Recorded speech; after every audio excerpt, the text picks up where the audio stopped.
Hey everyone. Welcome back to Chapter Chumps, a reading podcast where three regular guys who refer to themselves as chumps, that's the idea. Chumps meaning like just three regular, just average Joes. It's another thing we've done before. Three chumps, three regular guys. We read a book. We talk about that book and we read it in increments. Today on the podcast, we're going to be discussing chapters 15 and 16 of Ursula K. Le Guin's The Left Hand of Darkness. As ever, I am your host. My name is Connor. I'm joined, as ever, by my two co-hosts, Connor and Josh. We are your chumps, here to talk some chapters. Boys. It's been a minute. I'm sorry.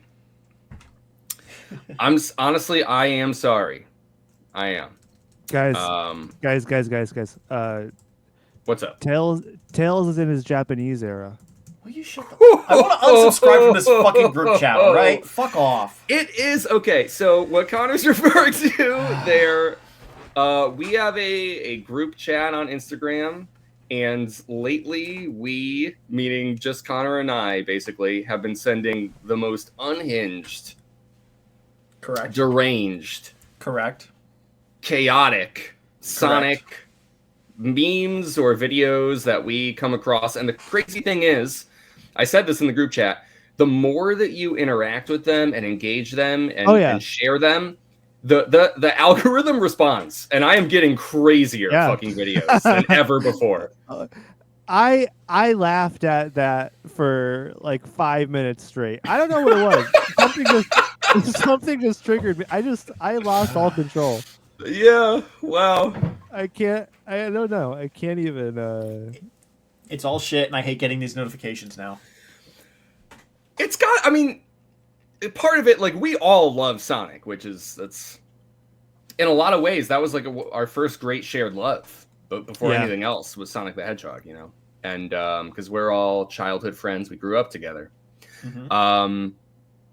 So it's very bizarre to kind of see the ways in which like the Sonic fandom has completely morphed. Like this subsection of the fandom has come to define a lot of like Sonic's online presence and identity. You know, it's like shit posts, and it's nuts. It's really it's like if I don't fucking know, if there was like a huge fucking Metabots fandom still, and everyone was just like irony poison making like Metabee fucking videos on it. It's like, what is this? Why? Yeah, I mean, I'm happy that Sonic has a life beyond the video game, for or the story television show franchise. Now fans, they can take it into their own hands and do their own thing with it. You know, I think it's a beautiful thing, and I love all of it. So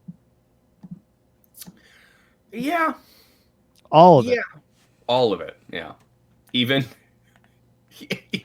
what's with these videos of like people just pretending to hang out with Shadow the Hedgehog? I know, I love. Oh my god! Oh, how do they do that? Like, what kind of technology are the Zoomers using? I don't know. And the craziest thing is like I'm watching it, and listen, I might sound woefully out of touch here, but I'm watching this and it feels like there's like a sense of sincerity to it. Like you would think that it would just be like straight, self-aware irony poison garbage where it's like, oh, but it kind of feels like you watch some of these and it kind of feels like you are witnessing someone live out a fantasy of like going to college with Shadow the Hedgehog. Yeah. Yeah, definitely. And I don't know. It's just nuts. I've fallen down this hog hole. You know, it's like I don't know what to do. I just say go. Let's go as far as we can. Let's take it as far as we can go. We got to go whole to the hog. bottom. We got to right? go to the whole hog. Maybe we even have a Chapter Chumps special where we just watch all those videos on air. We do a Knuckleheads special. Yeah, Yeah, we do that's Knuckleheads. Not Chapter Chumps. That's what I meant. That's what I meant.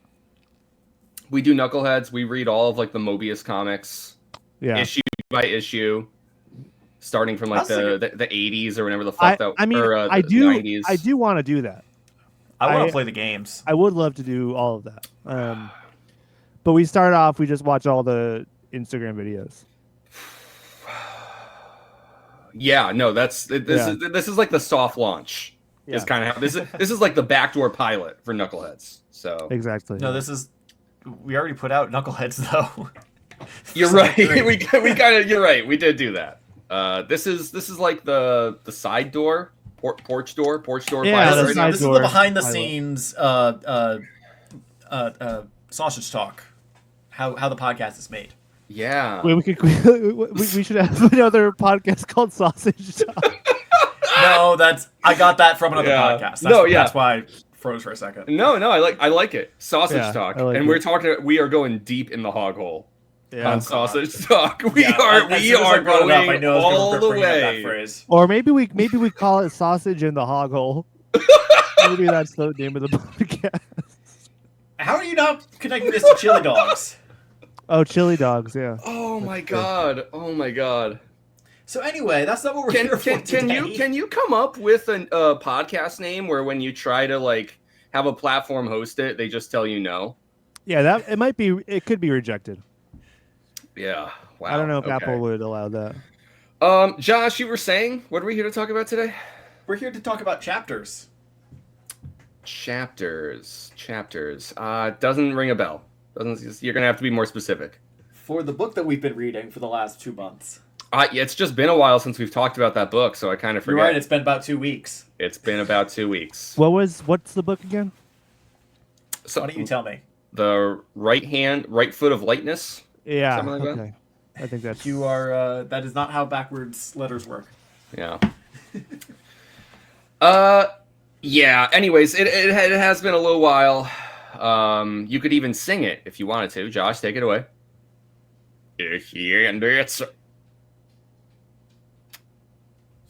Okay, so Josh, good job. we're just gonna let that hang there. It's been a while. I've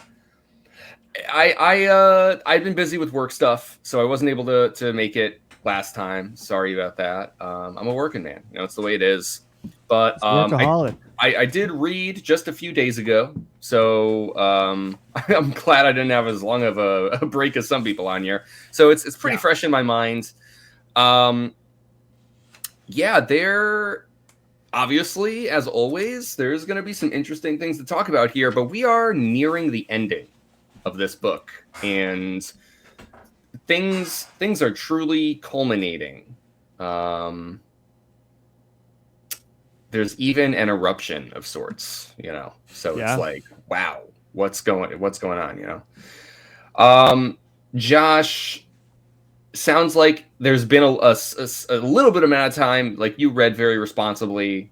Did you have enough time to look back through the book and kind of refresh yourself? Not as much as I would have liked, but Okay. I'll muddle through this. So I guess you were pretty busy today. Yeah, no, we're in the middle of a lot of busy stuff for work, and I decided to try to have dinner before our early start time this week. And you were a fool. I kind of it was either eat at 5:30 or wait until 9 o'clock to actually eat. So that I felt like having a full stomach for the podcast was the better idea instead of Wait, you think shutting we'll be down done by due to 9? Hunger. Well, regardless of when we finish, I would then still have to cook my meal, which would also take time. Well, no, Connor? I'm saying might be done later than 9. Which is another reason why I decided to have dinner before the podcast.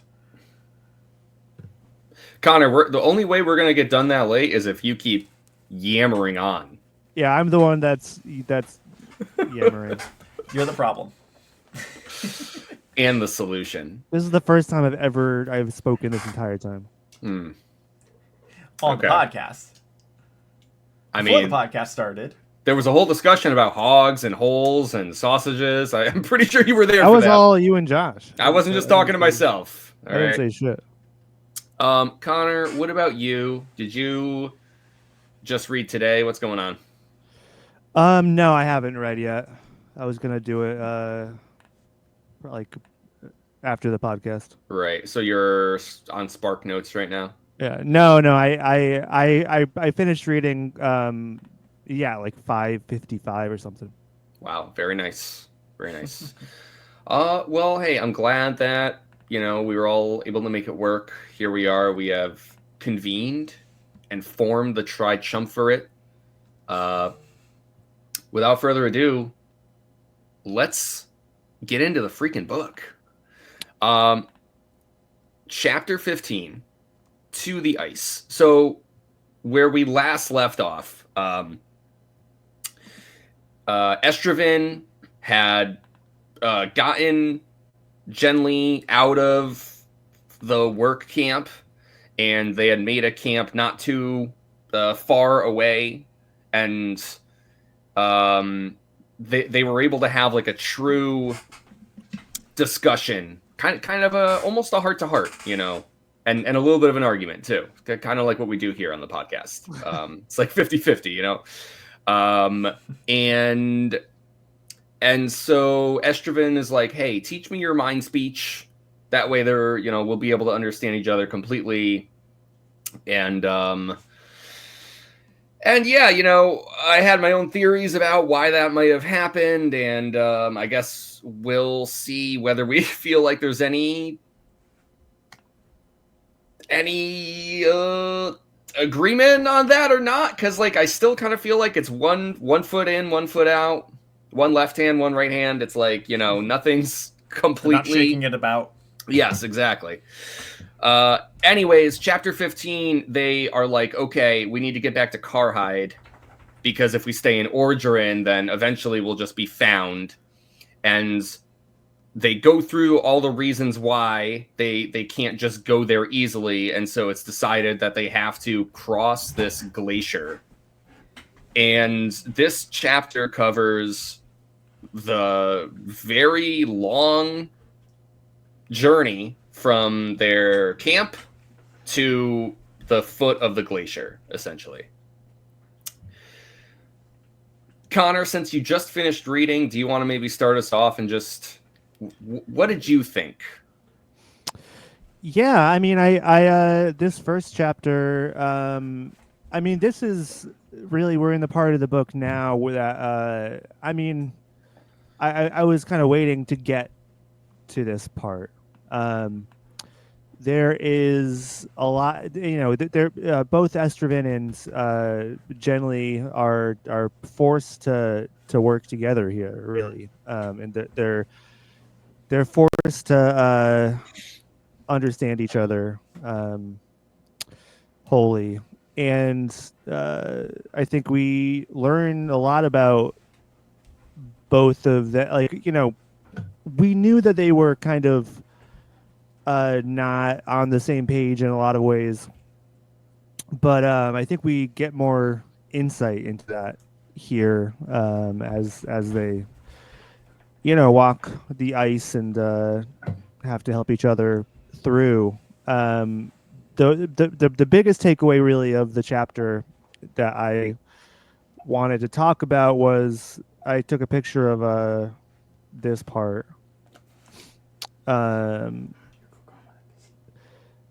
This is Genly talking about Estraven and himself. He says, if he could lower all his standards of Shithgrathor, as I realized he had done with me, perhaps I could dispense with the more competitive elements of my masculine self-respect, which he certainly understood as little as I understood Shithgrathor. I think that cuts down, that boils all of this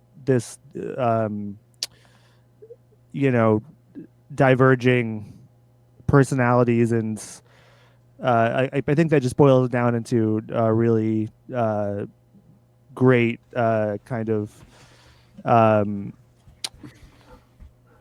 just that's truly what's going on here between them. There's these walls that they have built up just based on their upbringing and their cultural norms. And I think we've kind of tiptoed around it, but in this episode, I mean, in this chapter, we really get oh yeah, like Genly is man and does think like a man. He might be future like a future spaceman, but those tropes and those roles very much still exist, and we've talked about that decent bit, but I think we do kind of still view Genly as this kind of enlightened folk who is above a lot of this, but I mean, based on some things he says in this chapter and the next, no, these gender roles still exist and still, I mean, they inform even more than we know. It's it's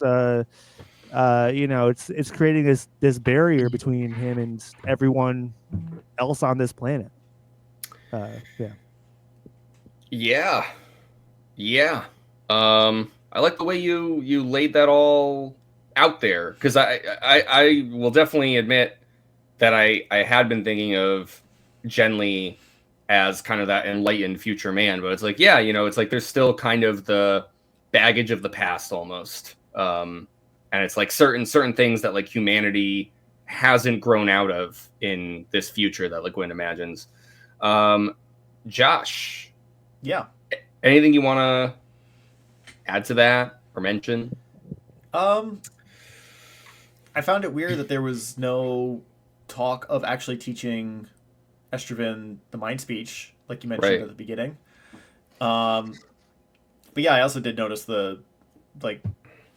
Genly is definitely more traditional male stereotype, or subscribes to them a bit more, while he's helping pull the sledge and stuff like that. It was interesting to see that they did actually have like physical differences, not due to their gender and lack thereof, but due to their just different planets of origin. Like Genly is male, but he's also just from Terra and has more stamina and, well, maybe not stamina, but like he's able to pull more easily than Estrevin, who I don't really know how to compare to the male aspect of it, since Estrevin can be both, but is more like slow going, like slow and steady wins the race kind of aspect of it. Yeah. So I enjoyed that difference between the two of them, and I don't know, part of it might be intentional to kind of compare the male and not male aspect of them. But part of it, I just like the explanation isn't gender oriented. Except in Genly's head when he's thinking about it, it's more of just their upbringing, their point of origin, and I like seeing that difference from both of their perspectives in the two different chapters. First one obviously is Genly, the second one is Estrevin, and they both have different reasons for they see their actions differently, which sounds so obvious now that I say that out loud. No, that's a really enjoyable part of the story, and especially these two chapters in particular. You're right, because it's like having those two perspectives and getting to read each of them is like so important to kind of figuring out their dynamic, and just made it feel a lot more not only interesting, but I guess it's like I felt like I had understood Genly pretty well overall, even though we're kind of talking about like, we're sort of seeing these more traditionally masculine aspects about him here. But I don't know. I felt like Estraven's writing here, especially, was like very, like insightful into his character, and it's like, and yeah, we got some like very vulnerable and very kind of shocking things that I didn't think was going to happen the way that it played out. So yeah. Before we get, yeah, I was gonna say before we move on, actually, I did actually take a note this time. Hey, but it's on the last chapter from last time. That's all right. What is because it? I totally forgot about to bring it up in our last podcast and wanted to before I completely forgot. But in the second to last paragraph, basically the last paragraph on page 214, when they're having their first heart to heart and like starting to understand each other, Estraven says, "The fact is that you're unable or unwilling to believe in the fact that I believe in you." And that is this going to be a Gurren Lagann reference? That's exactly what it was. What do you think the note says? Nice. So that stood out to me as that reference of believe in the me who believes in you. Yeah. So I was a little disappointed reading these chapters that we didn't see anybody get punched in the teeth, but that's kind of beside the point. yeah. I mean, they seem to have gotten past that part. I don't think this is going to end with anyone like hurling galaxies at one another, but no, not at all. Not this book, at least. I don't know how the rest of the series goes. Yeah, we don't know what the starship is like. I mean, if it's anything like the starship in Gurren Lagann, which I think itself is a giant robot, then everything is a giant robot, and the starship. It's like a nesting doll thing at the end. It's like you got the head, then you got the body, then you got the bigger body, then you got the land ship, then you got the starship, then you got the moon, then you got the galaxies or the planet, or yeah, it just keeps going up from there. I don't know how many layers it is by the end. It's been a while since I actually watched the show. Yeah, I hope we're not spoiling Connor. I'm not sure. I don't think he finished it. We got as far as that Hot Springs episode, and you and I were like laughing our asses off. It's like, what the fuck did we just watch? And that was like 5 or 6 years ago.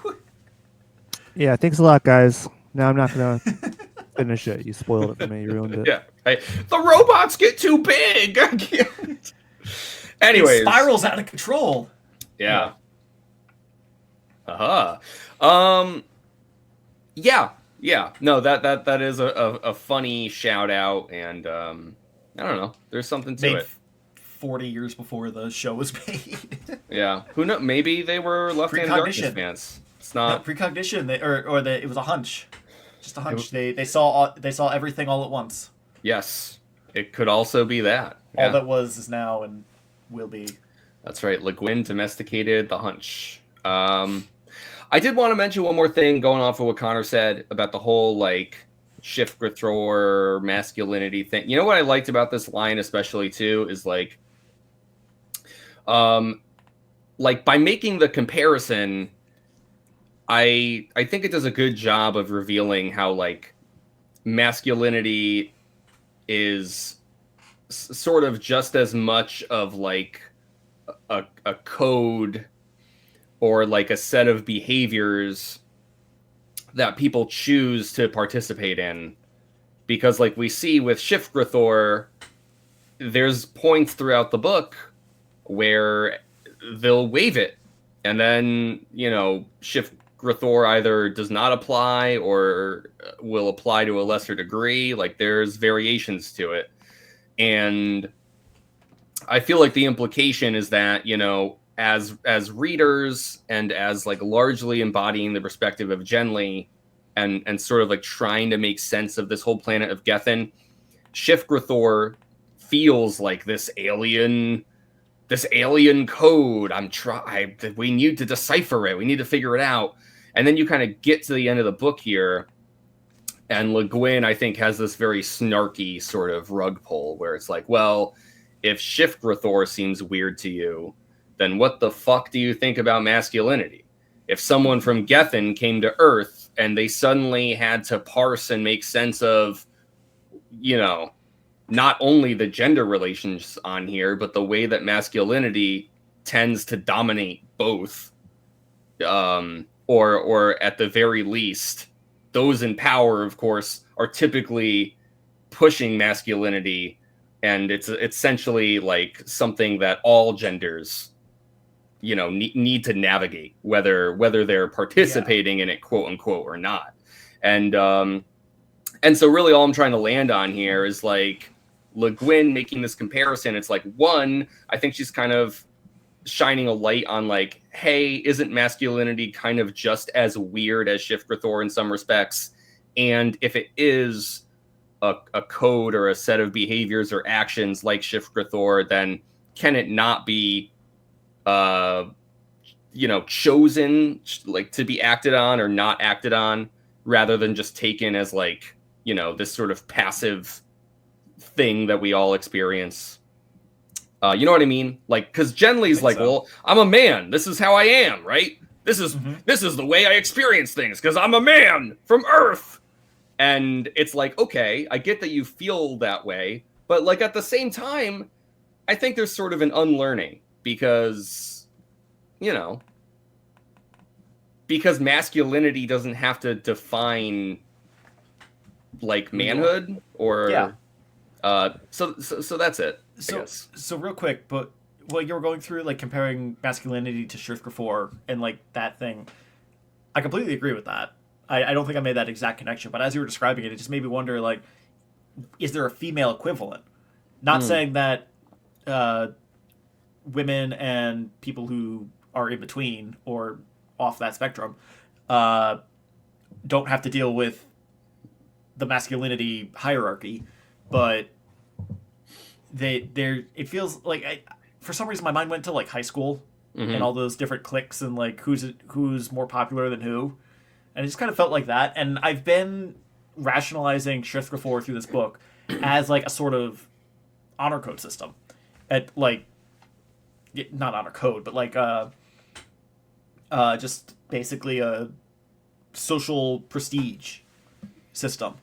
Right. And so I was also wondering, like, if a Githenian were to come to Earth and experience our modern culture, they would see it as a lack of social standing amongst everybody, and probably eventually come to realize that,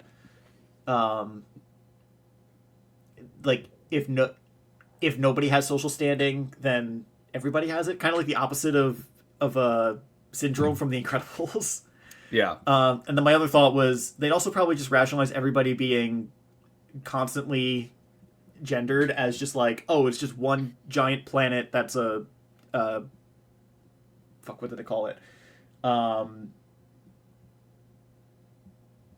What's basically a whorehouse? I can't remember the name. A brothel?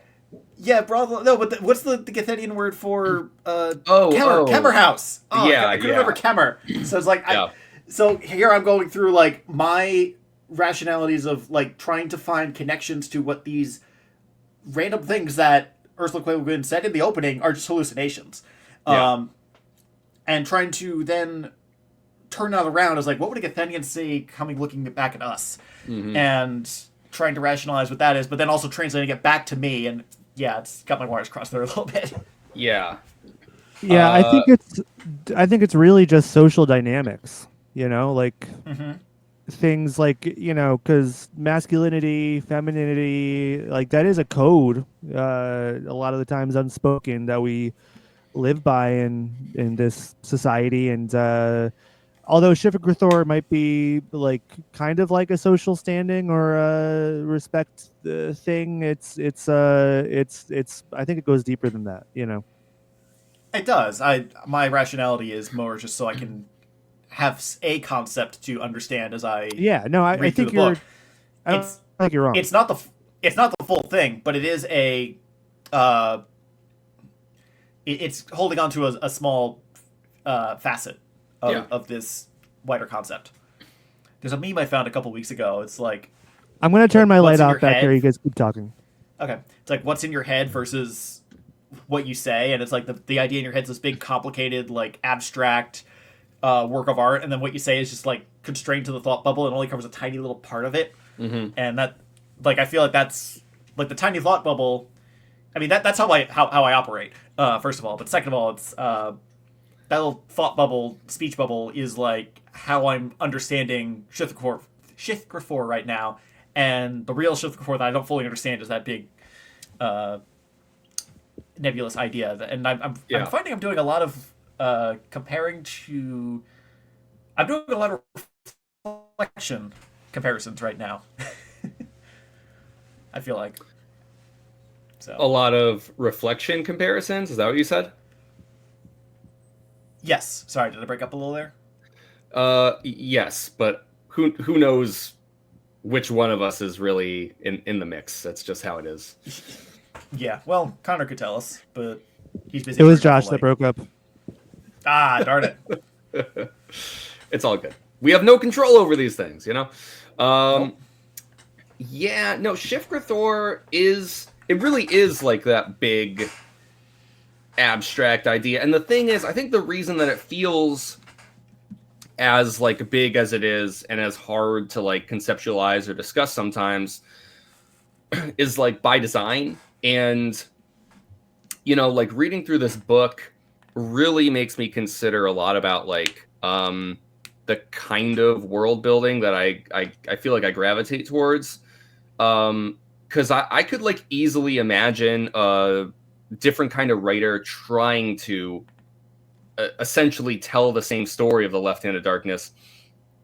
And, you know, you could go all in on Shithgrafor. You could have a whole, you know, one of these every other chapter type deals where you just lay it out there completely bare. And, you know, it's like, I imagine that Ursula K. Le Guin herself probably has a pretty good understanding of it as the writer, right? Or as the author.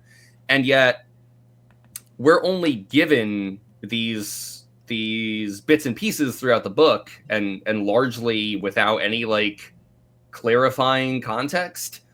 And like, that's what makes it feel like this alien thing that you have to parse and figure out. And I'm just always kind of floored by how I don't know, like it this is maybe another obvious kind of thought, but to me it always feels like on the surface, if you're a writer, it would make the most sense to just give the reader the information, fucking write exactly what you mean, here you go. And yet, like, the best books is like co-creation. Like, the reader should kind of feel like they're participating in the construction of the story alongside the author. And the author really just has to give these small fragments, and then, you know, the reader has to make sense of it.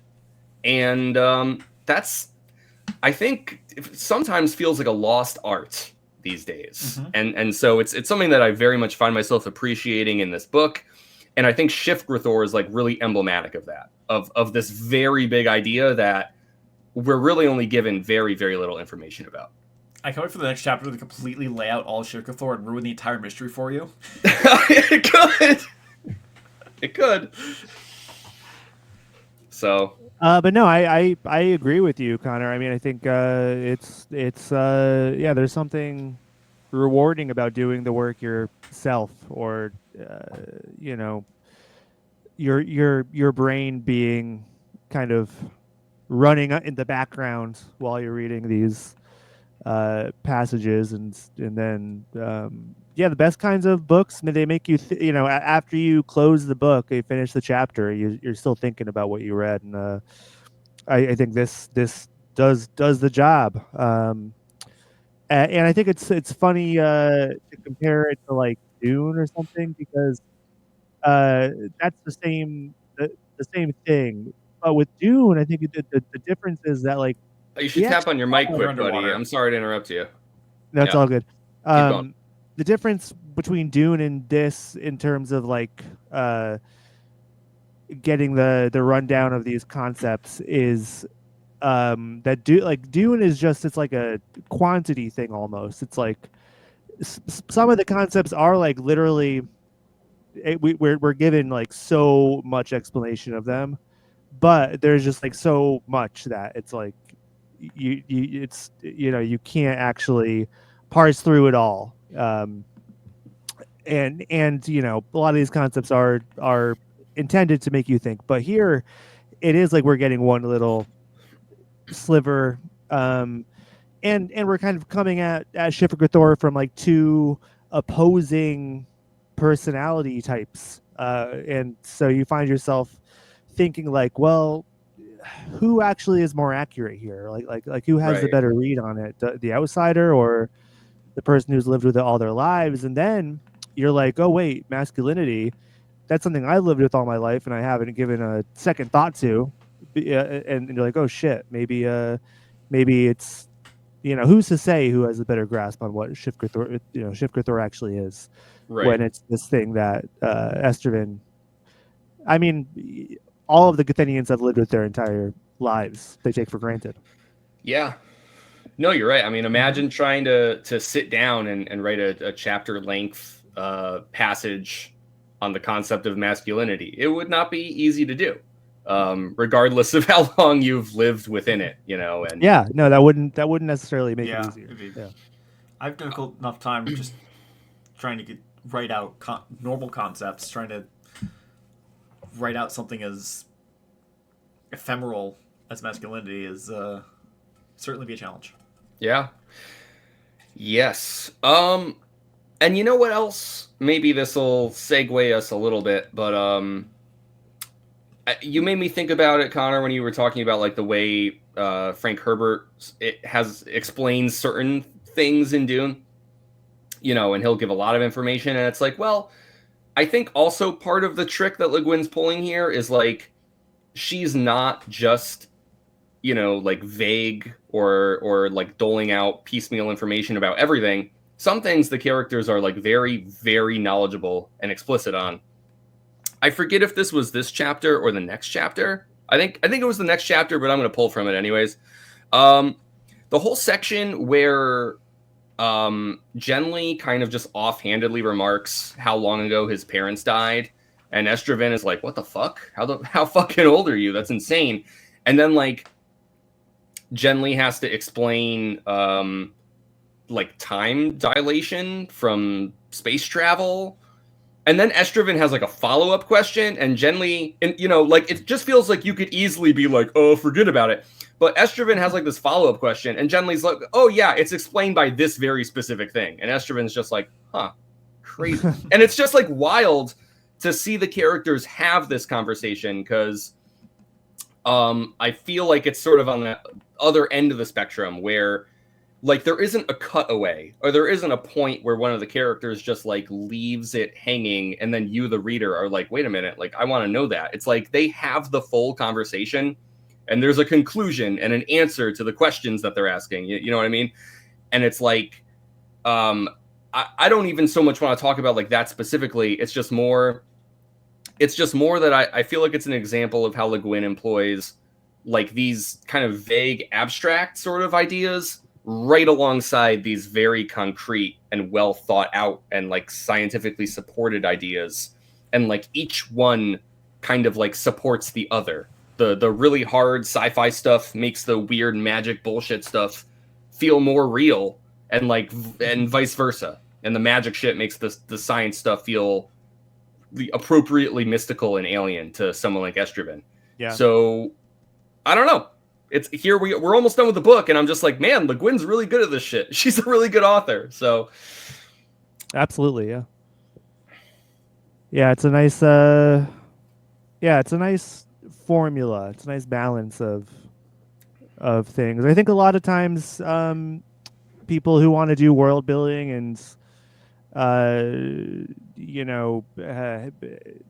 want to like mine these massive concepts, they do get kind of lost in the weeds, and I think she's very careful not to do, because I feel like there's like any one aspect of this book or this world you could just get lost in, yes. And then it would just be like, well, what's the story really about? It's so yeah, I think it's masterful in that regard. Yeah.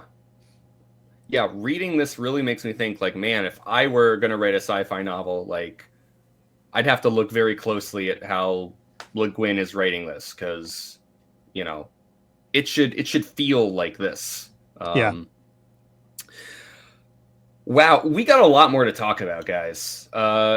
Josh, is there something specific in this chapter you want to move the conversation towards? Because Oh boy. I feel like you might be pointing me to something that I can't remember yet. I'm not. I'm not. I'm hands off. You know, I did like the planning of all this, of their journey. It's like literally like 800 miles, I think is what they did, and it's like, yeah, it's gonna take us all of winter, and we may not have enough food. It felt very realistic, but also at the very beginning of the chapter, we have Estraven going off to acquire more supplies before they really do their planning. And when he comes back, it generally compares him to Santa with the big pack of food and supplies on his back. But also, there's a line at the very bottom of page 220. How'd you get all this? Stole it, said the one-time Prime Minister of Karhide. Yeah.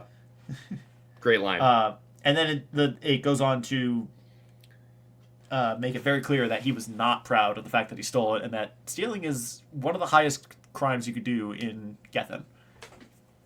Which honestly makes sense for a culture that is inundated with bad weather and famine and scarcity. It's a very it's a society that has a lot of scarcity in it. Yeah. Yeah, totally.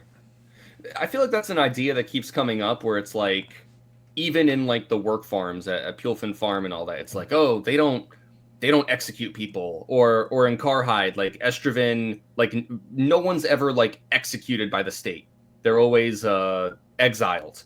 But like, it is a death sentence because of the as you said, Josh, like the weather and the conditions of Gethin. And I think that's why stealing is as bad as a crime as it is, because it's just akin to murder. Like thievery and murder are kind of the same thing on Gethin, just like how exile and execution is essentially the same.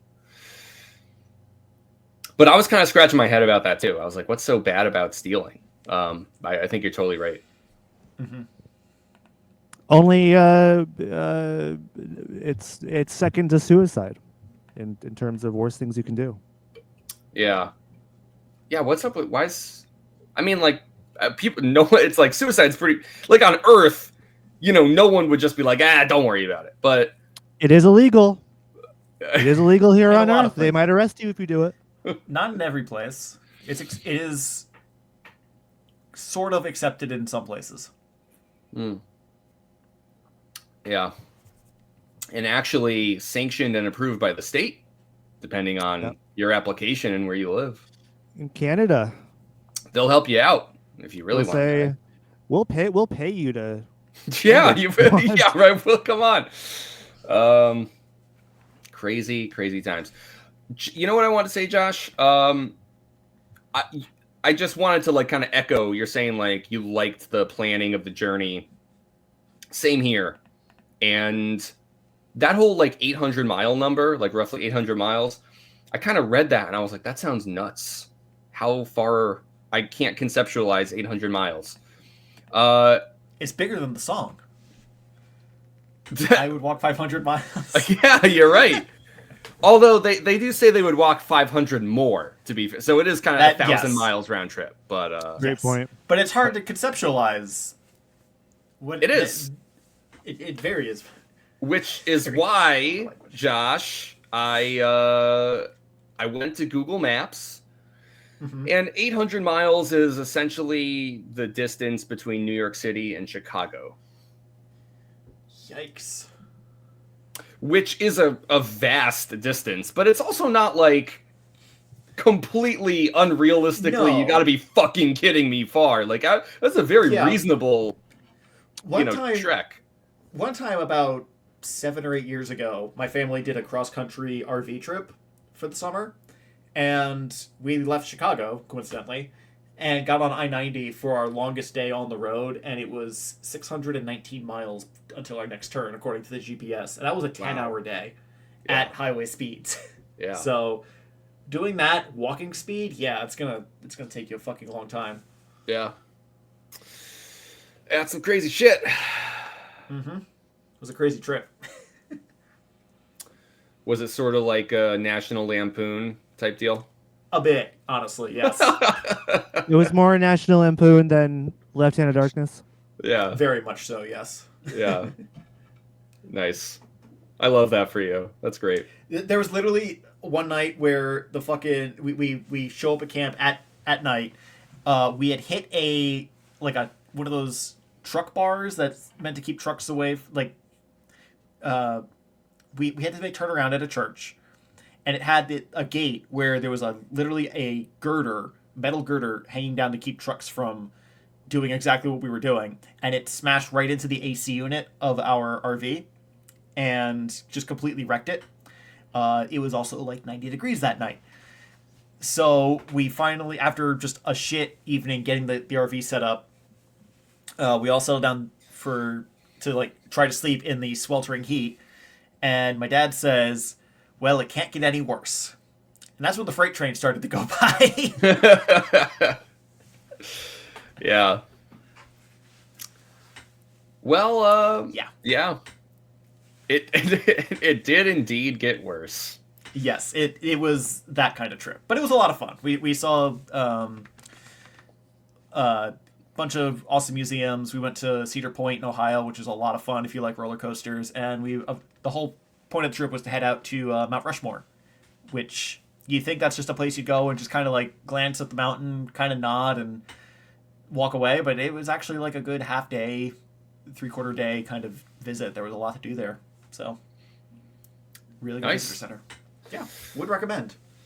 Yeah, I've never. Well, you'll have to go back been. to visit Mount Rushmore after they update the mountain. Don't. I knew you were gonna make this. Fuck no. Just Okay, no. Sorry. All right. Sorry. I knew that was coming. I know exactly what you were gonna say.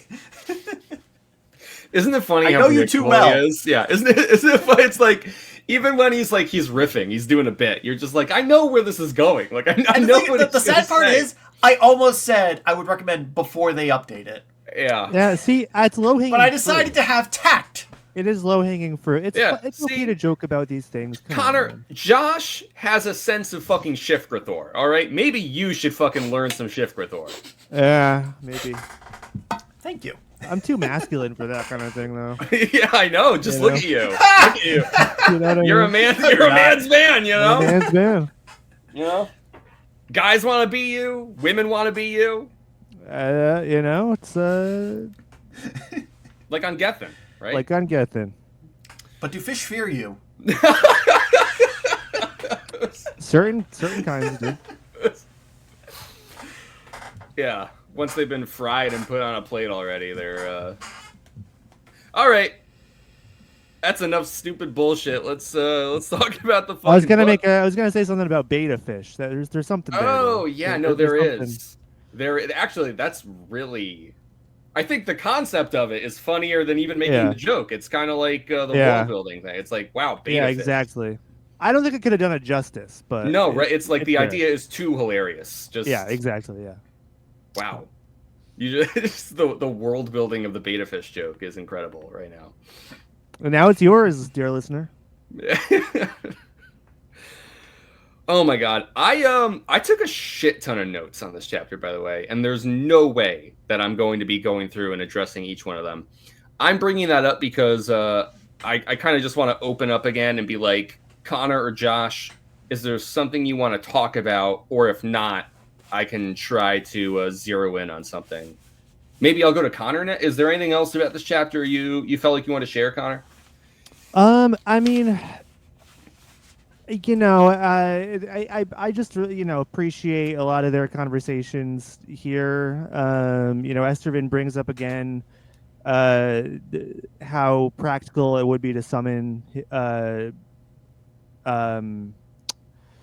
The starship. Genly's ship. Yeah. And obviously the answer is not really.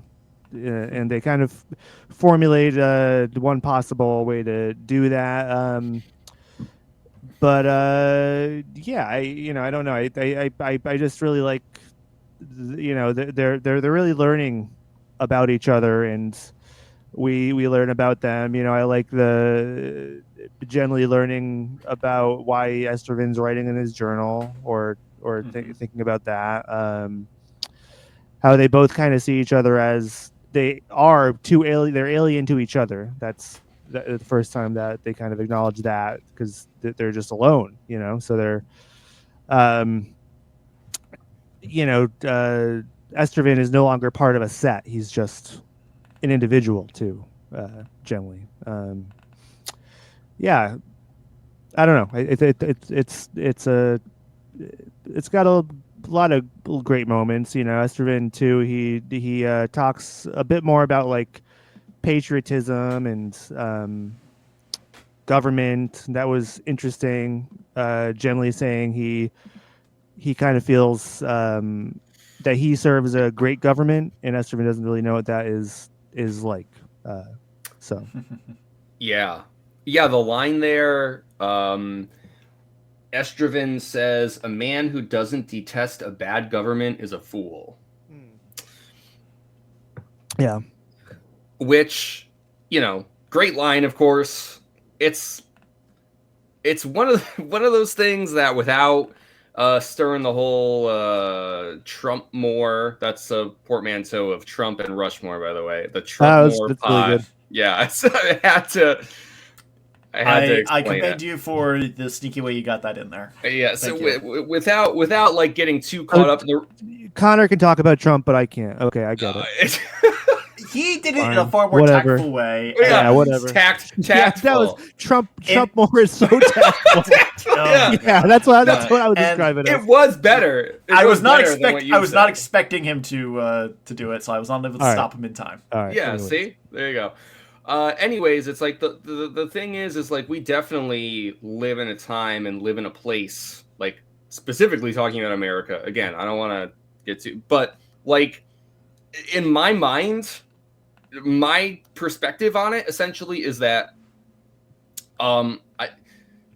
people are very quick to say like, oh, there's a lot of division in the country, and it's like, yeah, face value, like completely 100%. But I think like a big reason for that schism is like there's people who admit and acknowledge that there are like structural problems within the foundation of the government of America, and the ways in which that they have compounded over time to influence and create the present moment that we all inhabit. And then there's people who are like, no, you're fucking crazy. That's like 300 fucking years ago. Get fucked. America #1, suck an eagle's dick or whatever. Like, and so I'm gonna back way up. We don't have to comment on that. That's my personal opinion. We don't have to talk about that. I just want to. I certainly think it's partly true. Yeah, or part of the whole truth. Let me put it that way. And so like Estrevин's distillation of that idea, only essentially paraphrasing now, only a fool does not detest a bad government, is kind of like, I read that line and I was like, yeah, yes, completely. And that government can be the very government that you're living in. In fact, it almost always would be, because like, how many other people like read or engage with the world news, but like ultimately you're concerned about your government more than others, at least most of the time. That's a pretty broad thing to say, and I'm saying that as an American, so I don't know. Well, but I mean, it's a good line. It's a good line. It's a good line, but the issue is that like these fools that Estervin is referring to, like they're the ones that are goaded into thinking more about a different country's government, or True. Saying, "Oh, down with these guys. We hate these guys. We gotta," So that's the divide there. True. Yeah, but no, you're right. I think it does. Yeah, I mean, all this can't help but make you think about everything going on these days. Oh man, it's a god. Can't I just read a sci-fi book from 1969 without thinking about the present day? I know. Why does everything have to be political? Yeah. Well, it's Ursula K. Le Guin infusing politics into her book, It's like Ursula. pushing her fucking politics on me. You ever hear "Go woke, go broke"? Yeah. Better think about that before your next book. For those who are listening and unaware, that was sarcasm. Because apparently people can't tell anymore. Yeah. Real I shame. think that Josh, that should be your role. Is every time we say say something that's sarcastic, you just let the audience know that it's sarcasm. Just be the absolute straight man. Yeah, Explain the joke. We don't really do that. So We really do need like a radio morning shock jockey like soundboard. That's what I want. And Technically we had one, but then Connor moved us off Discord to do this podcast. That's with true. the video. That's true. We would have like sound bites of Stewie Griffin being like, "What the deuce?" yeah, I can't believe I we're don't even missing have out that on that. But yes. But you guys are smart enough to figure out how to do that again. I'm not gonna. I'm not. I'm not. Josh is at least. Josh, I can't even use this fucking streamable website in Firefox. I don't think I could figure out how to do a fucking. No, you could do it, right Josh. now. I believe. I have so many other projects I'm working on. Fuck off. He's got other stuff going on. Connor. I'm not saying I want you to do that. I actually don't want you to do that. I'm just saying you could if you actually wanted to. And I'm saying I want a big soundboard where I press a button and it's like sarcasm. It would be that would be good. Yeah. Right? It'd be That would have been a great soundbite. yeah. Hey, good thing we recorded it. Yeah, let's put it on the soundboard. Now, Josh, you can put that on your soundboard that you're gonna make. I don't have a soundboard. I'm gonna make my own soundboard with blackjack and hookers. You know what? Forget the soundboard. Futurama. All right. I'm just having fun tonight, you know. So backing up a little bit to you guys kept mentioning the spaceship and that description of like why it can't be used right now. And thank you so much, Josh. Yes. There was actually another part of this chapter that I really enjoyed. It was much smaller though. It was the description of the little furnace that they have, and that I think Le Guin mentions it's like the only way it could be improved is if it had fusion, like a fusion battery or power source. Yeah. And it's like, yeah, this thing could be on full power for like 14 months, and puts out enough power to like boil your food, keep your tent warm. And it's like, okay, well, they're not going to freeze now because they could literally just leave this thing running for the entire 4-month journey that they're about to go on and still have way more energy left over. So the fact that they complain about being cold in some places is a little weird, considering they have this little pocket device that effectively provides infinite warmth for 14 months. Well, part of it is that their body temperatures run so differently that well, that's a different problem. Which right, I think they get into that in the second chapter. Yeah, the actual journey, which I do have a few comments on that, but my point is like they're not going to freeze. Like it's not like they're going to go out on the glacier and suddenly just have no way of keeping themselves warm. They complain. There's one part where they're like, we can't get anything wet because the wet will not go away. It's like you have a little infinity stove. Just dry the clothes with the infinity stove while you huddle for warmth or something.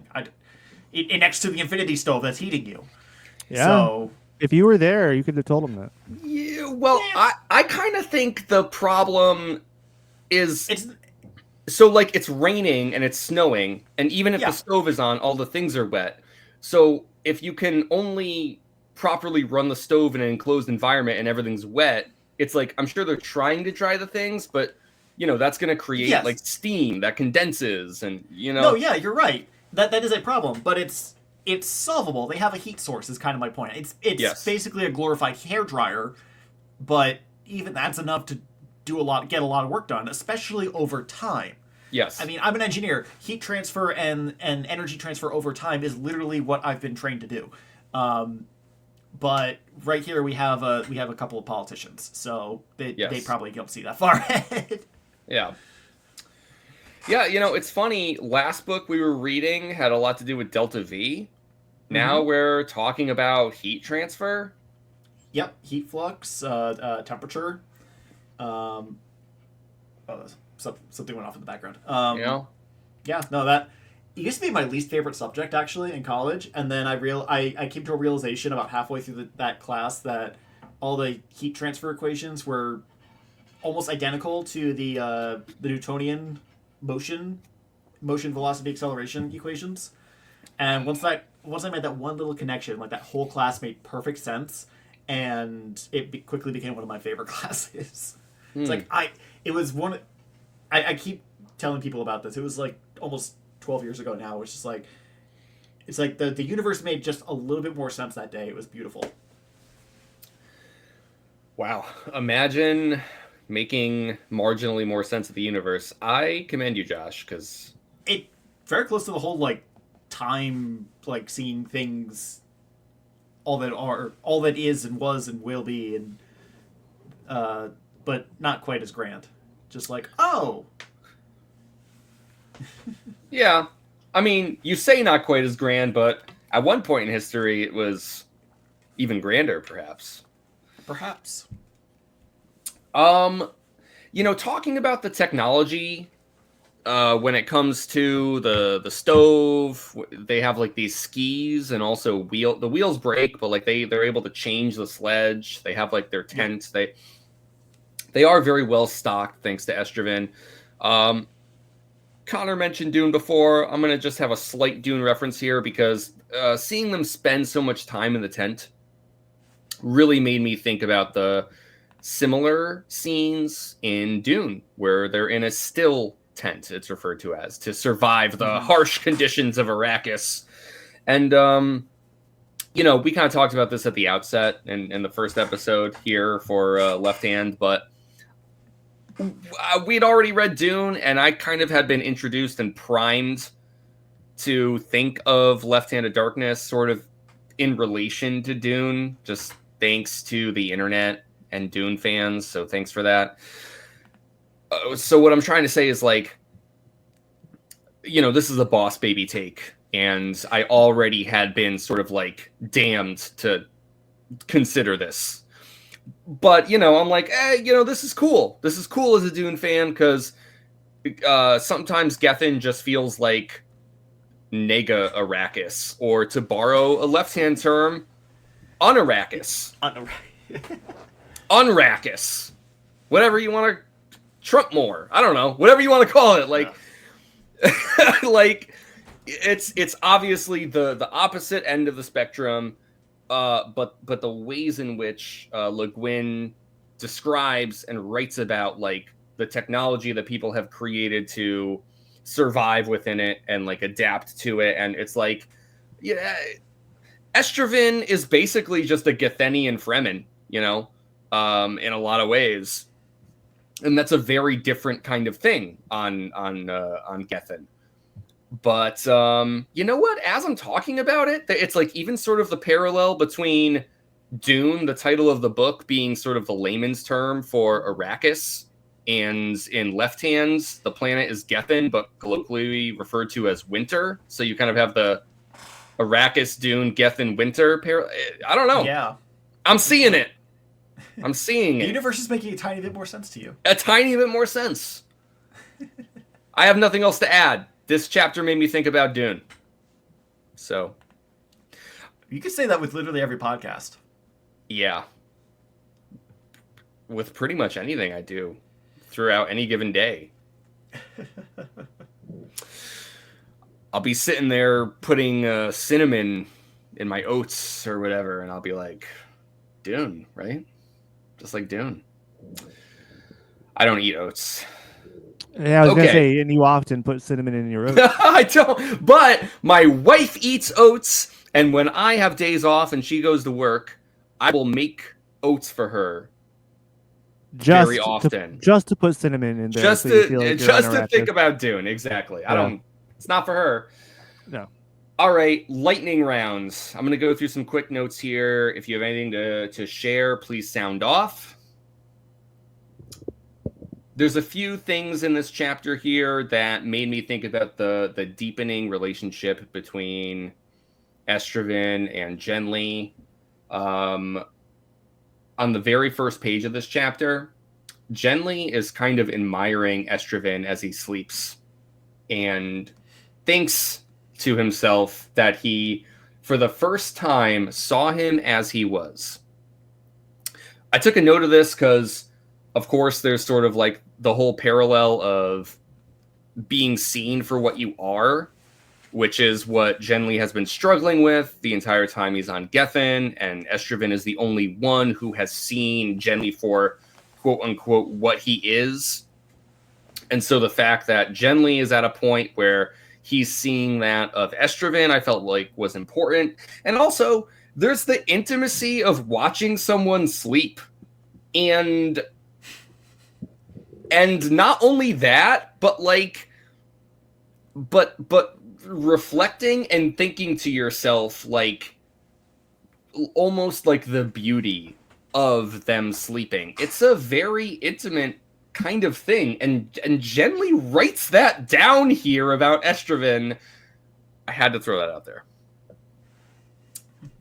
Yeah, there is a little bit of I mean, it's very intimate, and then there's also a section where Genly talks about how, I think it's towards the end, right, where he's like, no flesh of mine, he feels like he could never be there can never be love between them. Yes, that was another thing that I wanted to just throw out there. Yeah, I think I don't know if I put that down, but as you're saying it, I'm like, yeah, that sounds familiar. I think you're right about that. I almost feel like the more Le Guin sort of includes these lines, because it's not the first time where it's sort of like, oh, there's no way Estraven and Genly, ugh, gross. It feels like the more that happens, I'm like, oh. Well, especially with the next chapter, there's a little bit more to say about that. Yep. There's more to say, and yet, not to get ahead of, but the thing is I thought there'd be more to say, and like it still stops short, and so I keep like questioning. Connor, are you in Kemmer right now? Yeah, that's what it is. That's what it is. Okay, yeah. I thought so. I'm completely thrown off my rhythm here. As they're crossing the glacier, or as they're preparing to, Estraven talks about like what the weather and the climate will be like on the glacier itself, and he makes this passing reference to the legend about the place inside the blizzard. Hey, we read about that. I don't have a lot to add. It was one of those, like, I think it's cool that they mention it, and I think because it's mentioned, it's sort of drawing this parallel. It's like, well, are Estraven and Genly, are they brothers ultimately? And if so, are they brothers in which there's a forbidden or taboo relationship between them? I don't know. I'm just saying that's what the fucking place inside the blizzard chapter was about, and here you have Estraven referencing it, and so I kind of felt like, are there allusions between the brothers in that fable and Genly and Estraven? As with many things in this book, I don't think it's that easy. Le Guin has proved herself to not just be writing these flat allegories or comparisons, and it's like, this thing means this thing. This is a one-to-one comparison. She hasn't done that ever. So I'm not saying that this is a perfect relationship, but it's drawing on that.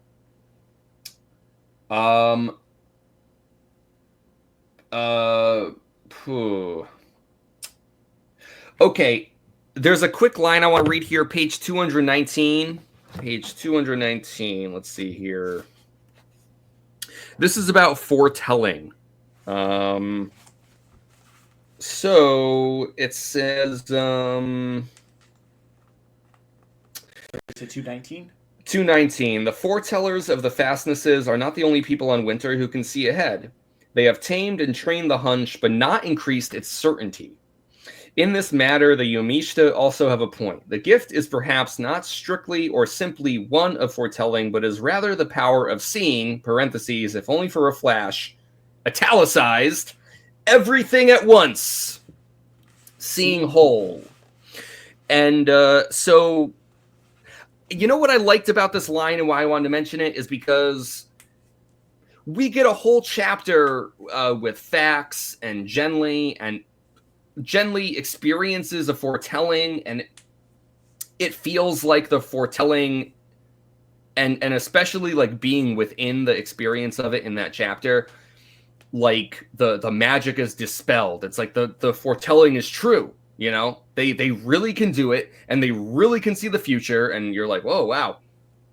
And yet this tiny line here, I think, reintroduces uncertainty, much in the way that prescience is described as, or of in Dune. In Dune, when Paul, even as the Kwisatz Haderach, like when he sees the future in the book, it's described as like threads of possibilities.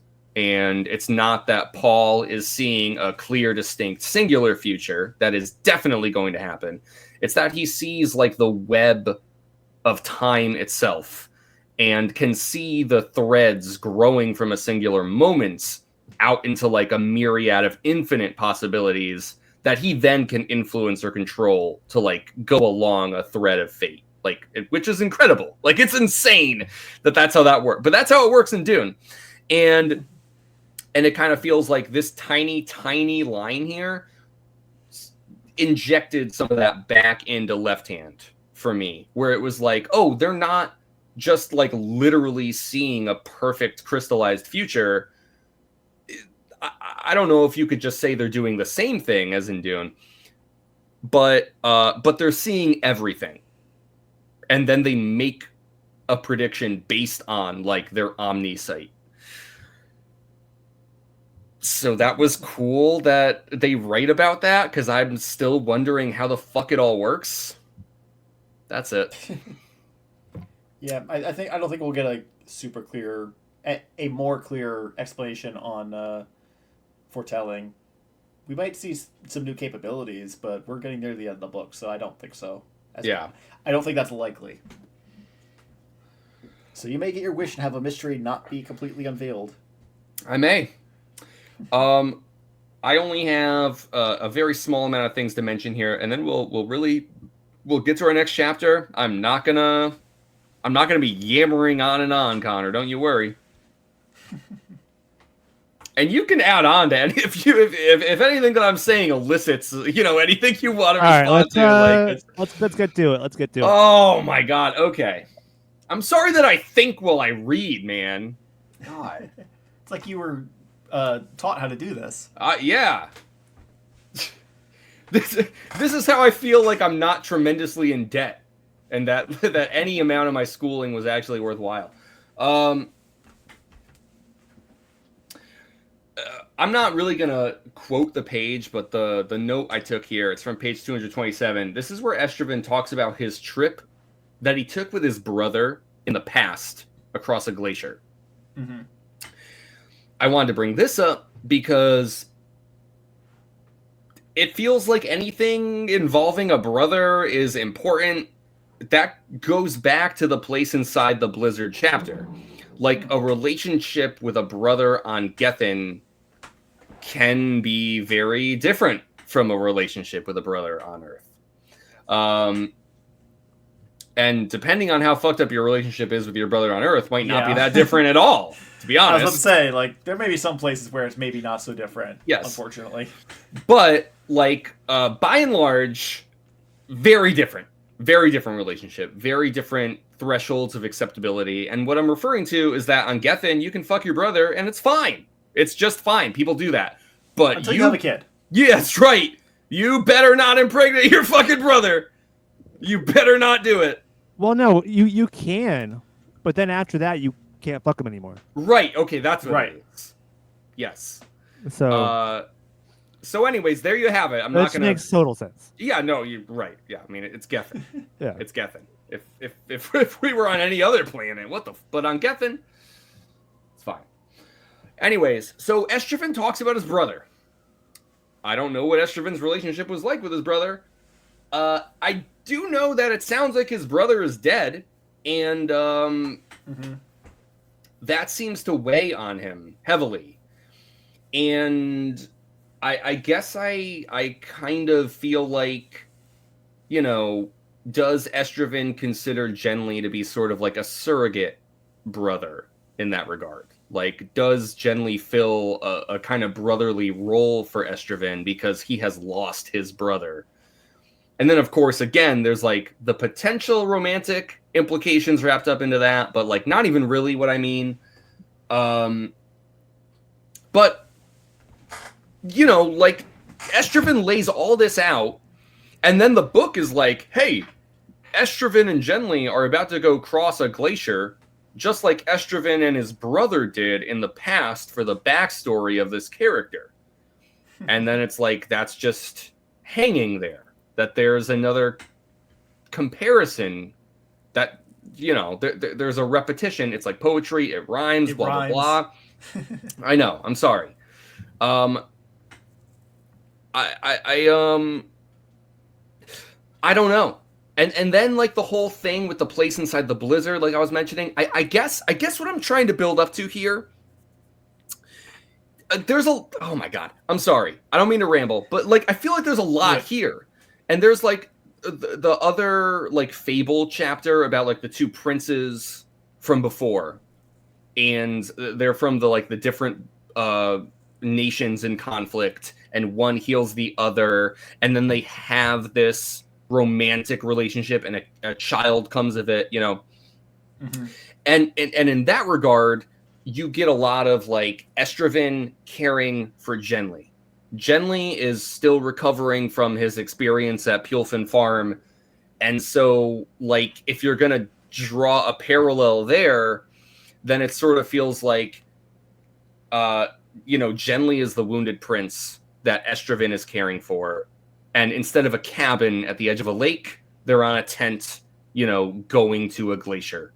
And that like reconnects back to the whole thing with Estraven and his brother from his past. And then that like further connects to the place inside the blizzard chapter with the two brothers and their relationship.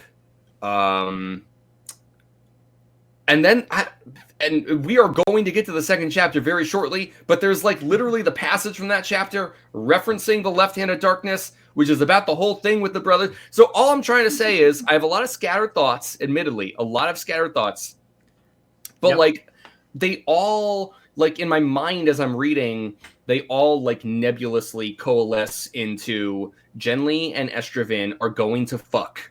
They are going to fuck each other. And maybe Estraven will be impregnated with his child, and then one of them might die, and then this weird freaking child is going to have to live on and be representative of like the coalescing of these two disparate societies separated by light years. And it's like that is like the ecumenical Gethenian symbiosis. You with me there? I see where you're going. Okay. I see where you're going. I disagree with everything after they're gonna fuck. Okay. All right. Yep. I don't think it'll go that far, especially with how much of the book we have left and how much of the journey ahead of them remains. I'm also not 100% convinced that they will actually have relations. I am not going to bet against it, but I also have a feeling that it's just going to be like a simmering plot point that doesn't boil over. And it very well could be. It could be. No, the next chapter could be very explicit. And then half of what you said could become true. I don't know. But I feel like this book is not quite going in that direction at the moment. Especially since it didn't happen in the chapter we just read, 16. I feel like if it was going to happen, it would have happened there. Josh, I know exactly what you mean. Do we feel like we're ready to discuss that next chapter? Yeah, I feel like we're ready to discuss that in baby. 2 minutes. Take a tight 2, and we'll be right back. All right, let's do it. All right.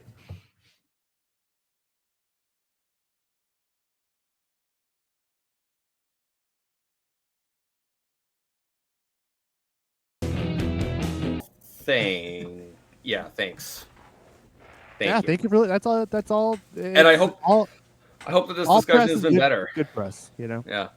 All right, 3, 2, 1, go. Okay, so we're back. We're going to talk about chapter 16 between Drumner and Dremagol, which is maybe how you say those things. You got it. So the previous chapter, it ends. Estraven and Genly reach the foot of the glacier, but like kind of not really. And then there's this whole ordeal of having to make their way on top of the glacier, and that's like what most of this chapter is covering, is like the arduous, horrible process of actually trying to find a way on top of the glacier to then continue their journey. Also, there's a volcano erupting around them. There's 2 volcanoes, but yes, one is much Only nearer. one's erupting. Yeah. Yeah. So, maybe that's just a quick place to start, because I wanted to mention sort of offhandedly that, Le Guin, just like by the nature of this chapter and what she's trying to portray and describe here, this is like some of the most extended like landscape descriptions that we've gotten from her, and probably since Genly took that snowcat ride out to Fastening. Yes. Yeah, it's definitely not to say that she has not described the planet of Gethin, because she has. But this is like very focused and concerned about like the terrain. So my primary thing that I want to talk about this entire chapter is that it feels very much like Lord of the Rings and Tolkien. There you go. Yes. And the one thing I really want to say is the region they are walking through, all I could imagine throughout this entire chapter was a blend of Hoth and Mordor. Yes. So, yeah. Yeah, I think you're spot on. And Josh, I don't think you're going to be surprised. That's exactly what I was thinking as I was reading too. And it's like kind of like almost hilariously complete with an erupting volcano. It's like so. And like similarly to Lord of the Rings, as I'm reading through all the landscape description and terrain description, it's like it's like I can feel my mind melting a little bit, because it's not that it isn't interesting, but it is difficult for me to conceptualize. And so like no matter how many pages of specific like detail and description that we get for these things, my brain is kind of like, what are you trying to say here?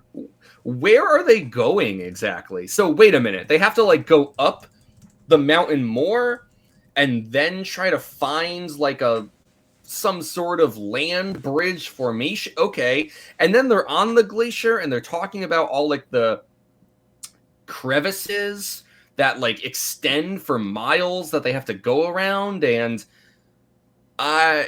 this is one of those things. It's like I don't envy her as an author here in this moment, or maybe it's to say that like I don't think that this is her strength, but I don't want to frame it as this is something that she's not doing well. I actually want to frame it as this is something for me personally to wrap my head around, no matter what book I read,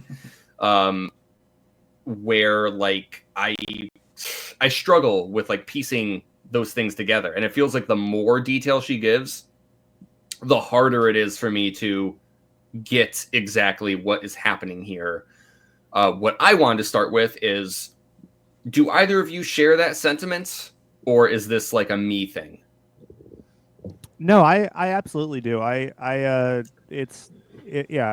kind of just washes over me really, and I have to just think about it in the abstract. That's kind of really uh, for most books with expansive uh like journeys. You know, it I don't know. I can only see it from my own perspective really. Like I guess sometimes you try and take a bird's eye view of it, but it's I don't know. It's hazy for me. So I just kind of let it, yeah, I let it roll over me, and kind of like I'm like in one of their backpacks, just along for the ride. Mm-hmm. But my eyes are kind of like half closed. Right. You are Mary, or sorry, you're Pippin Yeah. on Shadowfax, and Gandalf is Yes. just flying you across the Yeah. plains That's exactly how it feels. at Reading 150 this miles book. an hour. Yeah. Yeah, exactly. Yep. Josh, what say you? I have flashes of like clear scenes in my head of what the scenery looks like based on their descriptions. Sometimes they get muddy when it doesn't quite add up with the later text if I misinterpreted something, but I don't know. Yeah. That's all I really have to say about it. So. Yeah, I want to get to the more meat and potatoes of this chapter. I just also want to, it's like, previous chapter, I made a big to-do about like, oh, Le Guin's, like delicate touches on Shifgrathor that like kind of create a bigger picture in your mind. Again, I don't want to tell anyone how to do their job. I'm not an author.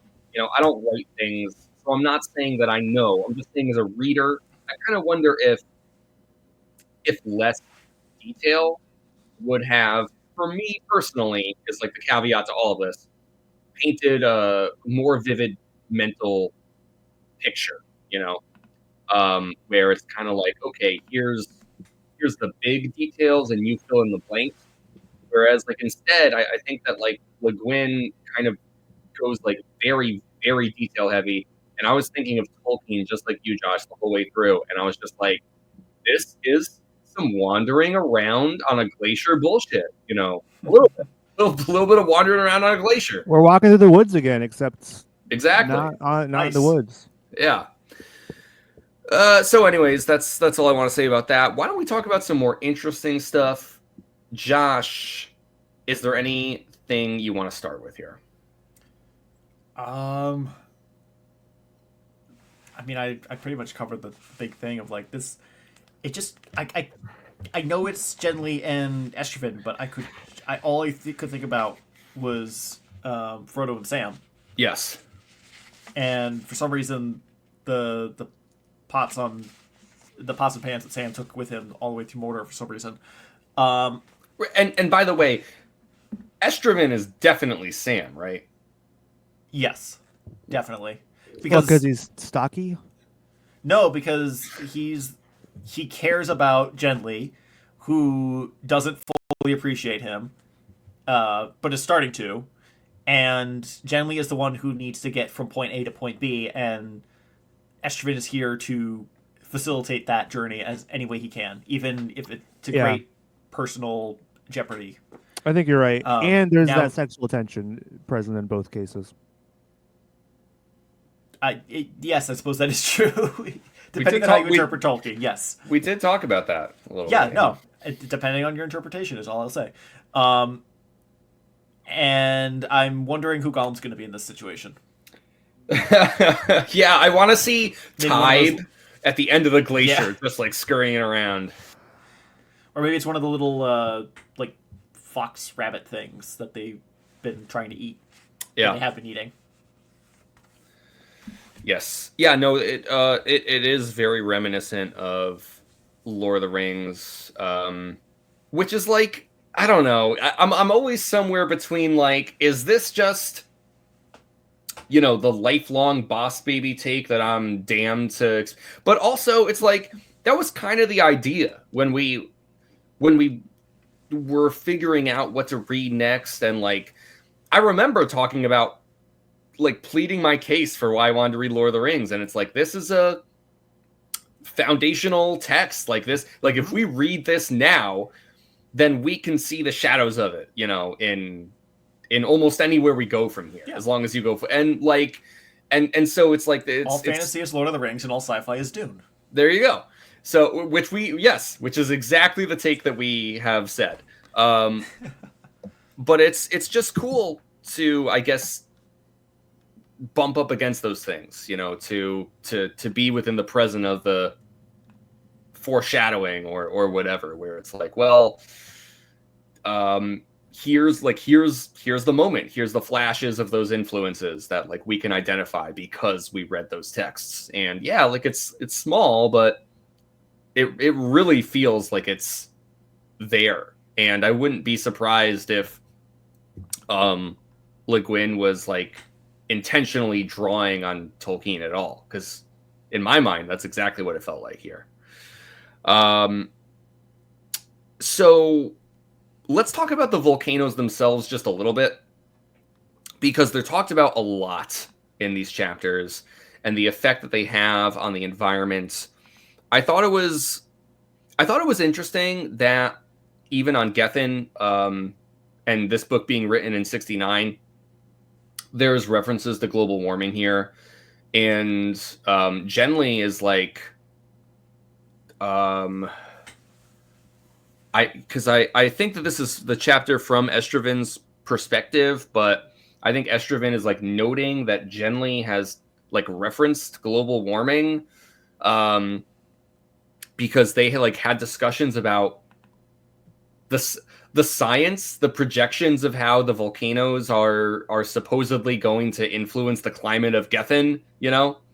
Yep. And Le Guin lays out a number. It's like, oh, well, in however many millennia or something, the global temperature of Gethin is going to be an average of 72 degrees. And it's like, oh my God, like nothing's going to survive here.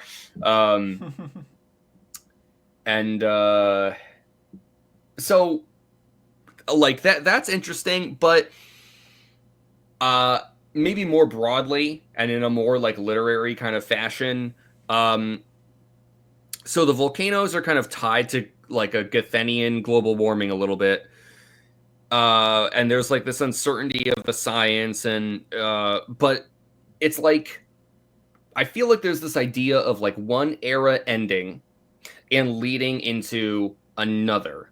And the volcanoes kind of signify this is like the end of the Gethenian Ice Age, I think, is like sort of the implication. Right. Like, and again, it's like this is going to take, you know, potentially thousands of years. Estraven is like, man, I'm glad I'm not going to be around for that. But more broadly, it's like on Gethin, they're living through the tail end of the Ice Age that has like come to define their planet, you know, and their existence. And it's kind of like the ending of one thing leading into or creating another. Like the volcanoes, like geologically, are inducing and creating like the next era. And, you know, so too, Genly's arrival on Gethin is kind of like potentially, we'll see how it plays out, but in my mind, it's like potentially it's the end of one era, the era of Gethenian isolation, and, you know, their knowledge only being contained within the confines of their own planet and their own world. And then like the era of like post-contact and the ways in which that may come to define the planet of Gethin and its people. And so it's just like with almost everything in this book. It's like left hand, right hand, darkness, light, dichotomy. And so it's like, you know, end of one era, beginning of another. You know, does that make sense? Yep. You see? Okay. All right. Yeah, no, it makes sense. And I don't know, maybe when I read about the volcanoes and the global warming, it was like I could see the beginnings of the green movement kind of creeping into that, but also at the same time, it's like volcanic periods of volcanic activity can last, yeah, thousands, maybe even millions of years, but they also could just be a blip. Yeah. So it's like it could be that the volcanoes are gonna pump enough CO2 into the atmosphere to warm things up. It could also be they just stop tomorrow. Yes. So it's not human caused global warming or climate change. It's a more gradual climate change that is being alluded to, but it's still climate change. Yes. Yep. Very true. And we know how we all fall on that issue here on Earth, so we don't need to talk about it. Right, Connor? Global warming. Oh, that it's not real? Yeah, see, that's what I'm saying. Yeah. We're all on Okay. the same page. So let's move on. Sarcasm.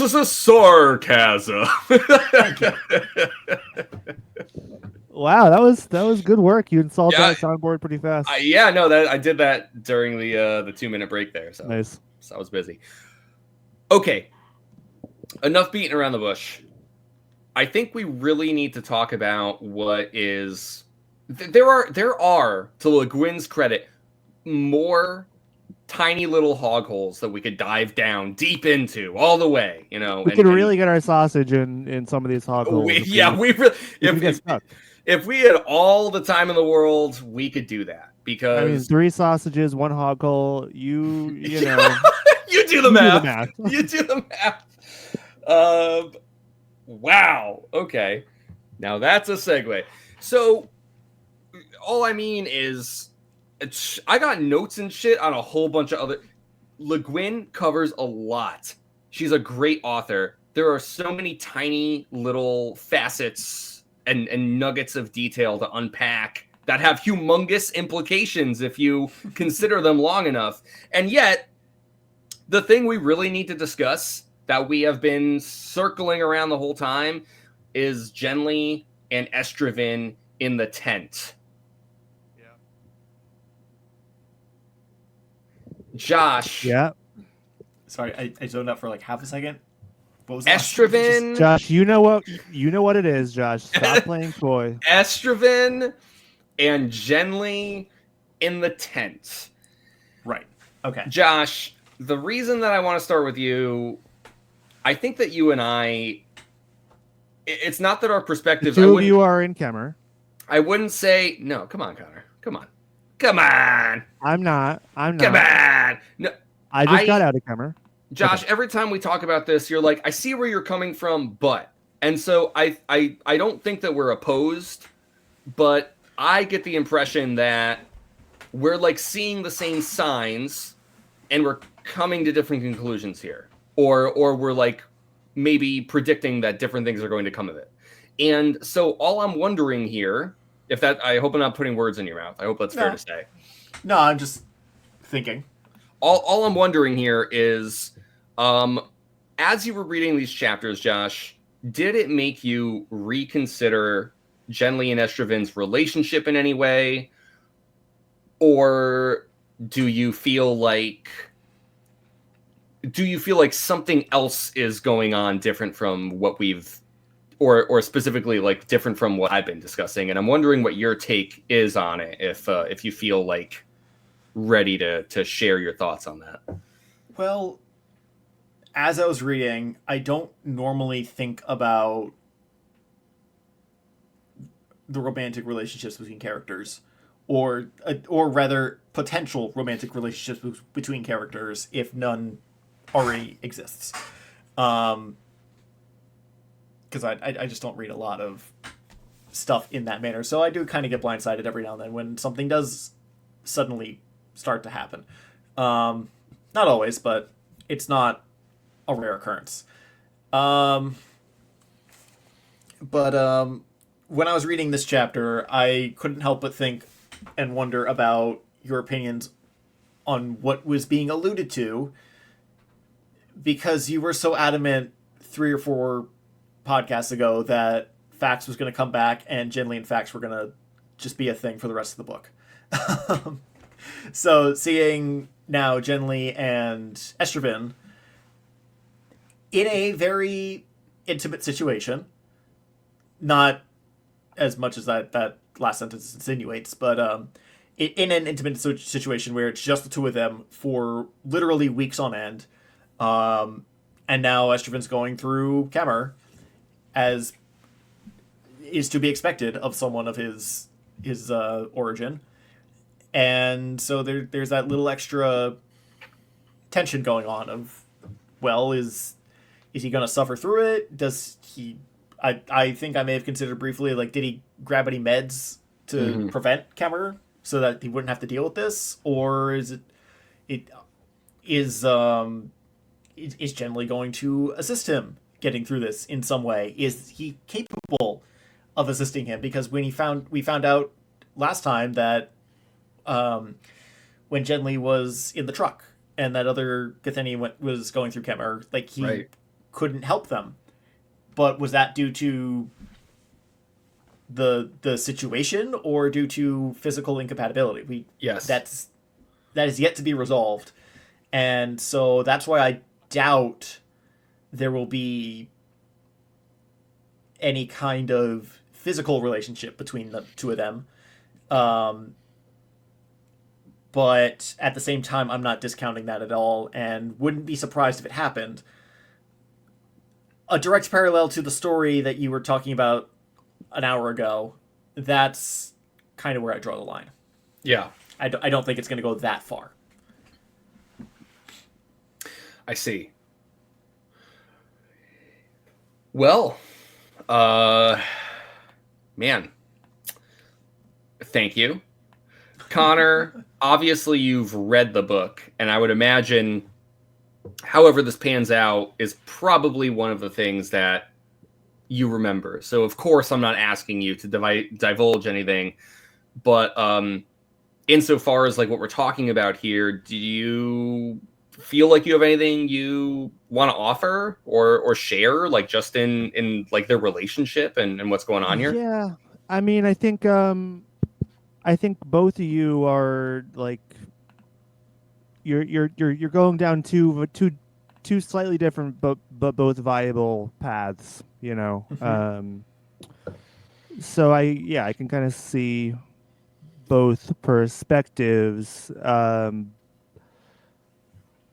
Yeah. I mean, there's only so much I can say, other than, like, yeah. I mean, there's tension building up, but it's like this is not really. I mean, this is not really a love story in the way that we're used to reading them, I guess. So it's like, you know, your preconceived ideas may be not super relevant here, I guess. But right. I see. Well, let me ask you this, because, like, you know, obviously we're not looking for any conclusion on this, you know, one way or the other, but just thinking about, like, the development of Estraven and Genly's relationship within these two chapters and, like, within the experiences that they share on, like, this journey. How do you feel about their dynamic? Like, I'm not even wondering, like, oh, are they going to get together or not? Like, just, like, as characters and the way Guin writes it, anything else?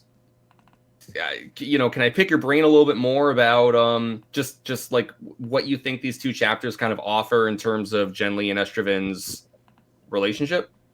Yeah, like, I think it's really like I said, last chapter was a valuable insight into that. You know, that's from mostly Genly's perspective. Here we have Estraven, you know, using his journal. You know, we're using his journal entries as kind of a cool narrative device to kind of get it more into his brain. And so I think when you put these two pieces together, I think it does kind of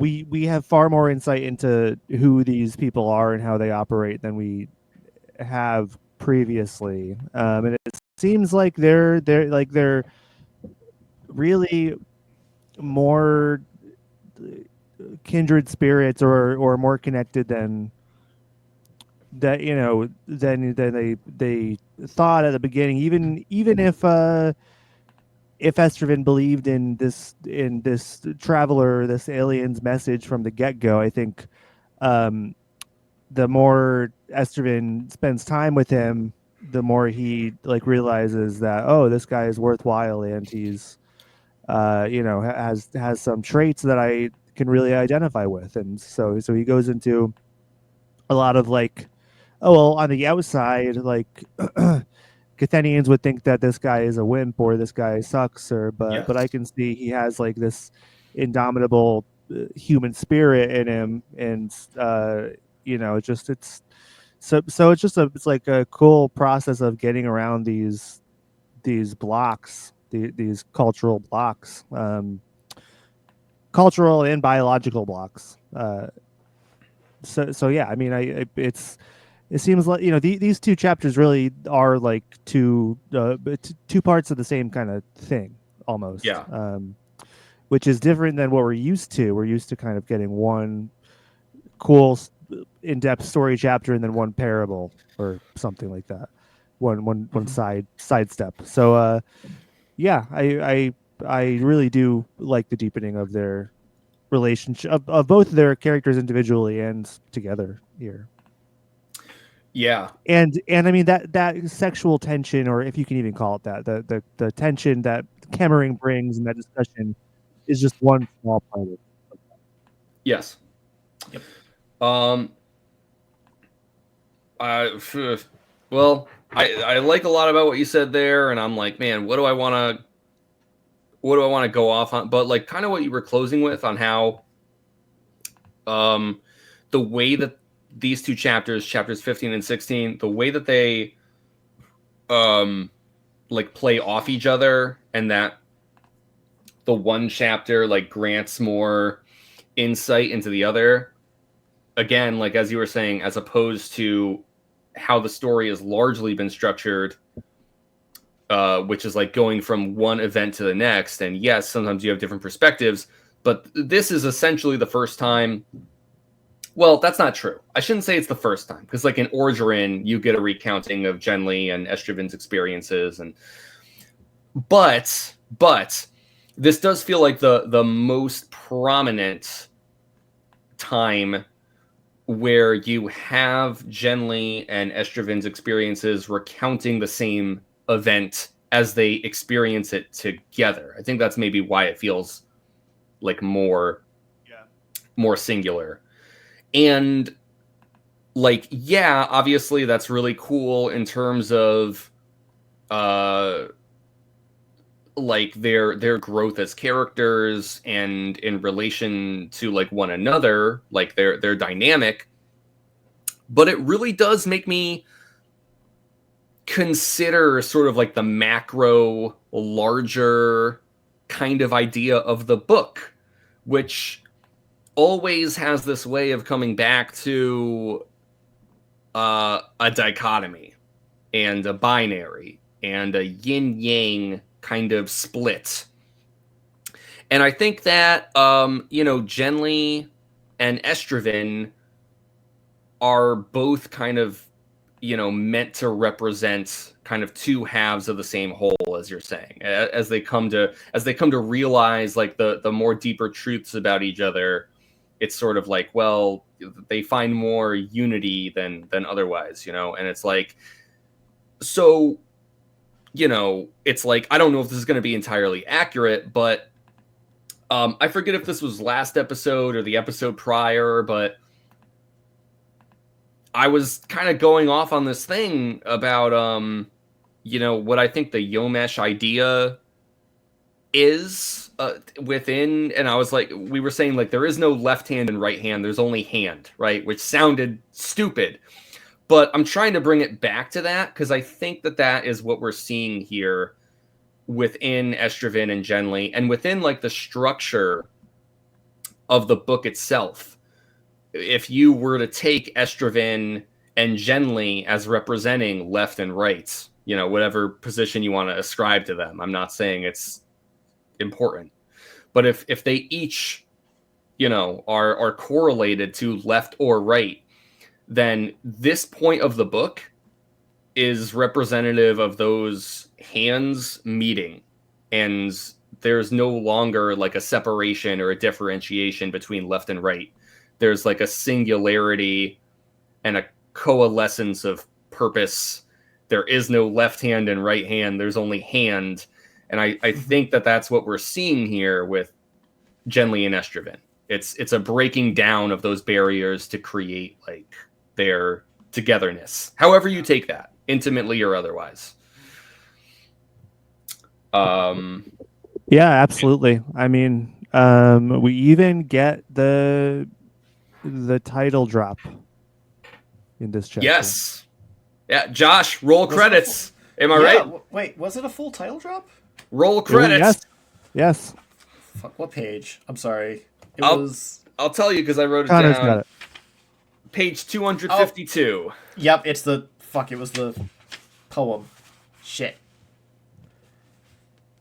I didn't get far enough rereading today, so I completely forgot about that. I was so focused on making sure I mentioned that this whole chapter. I was just imagining Koth and Mordor merged together, so I completely forgot about that because it's been a week since I actually read the book. The real question, Josh, is it Hordor or Moth? Moth. Okay, thank you. Morph. Josh. Ooh, Morph. I like that. Josh, could you do us the honors and read the left-hand passage, please? Give me 1 second to pull it back up. Light is the left hand of darkness, and darkness the right hand of light. Two are one, life and death, lying together like lovers in Kemmer, like hands joined together, like the end and the way.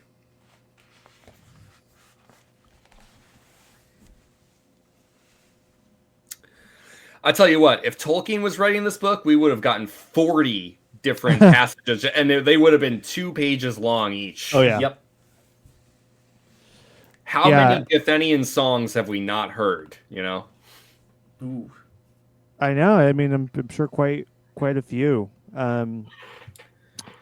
Yeah, I mean, it's interesting, Connor, you getting into that the yin yang and duality, because they talk about duality here at the end and during that right segment. So yeah, I think it's kind of what does that make you think? What is that? How does it all fit together, I guess?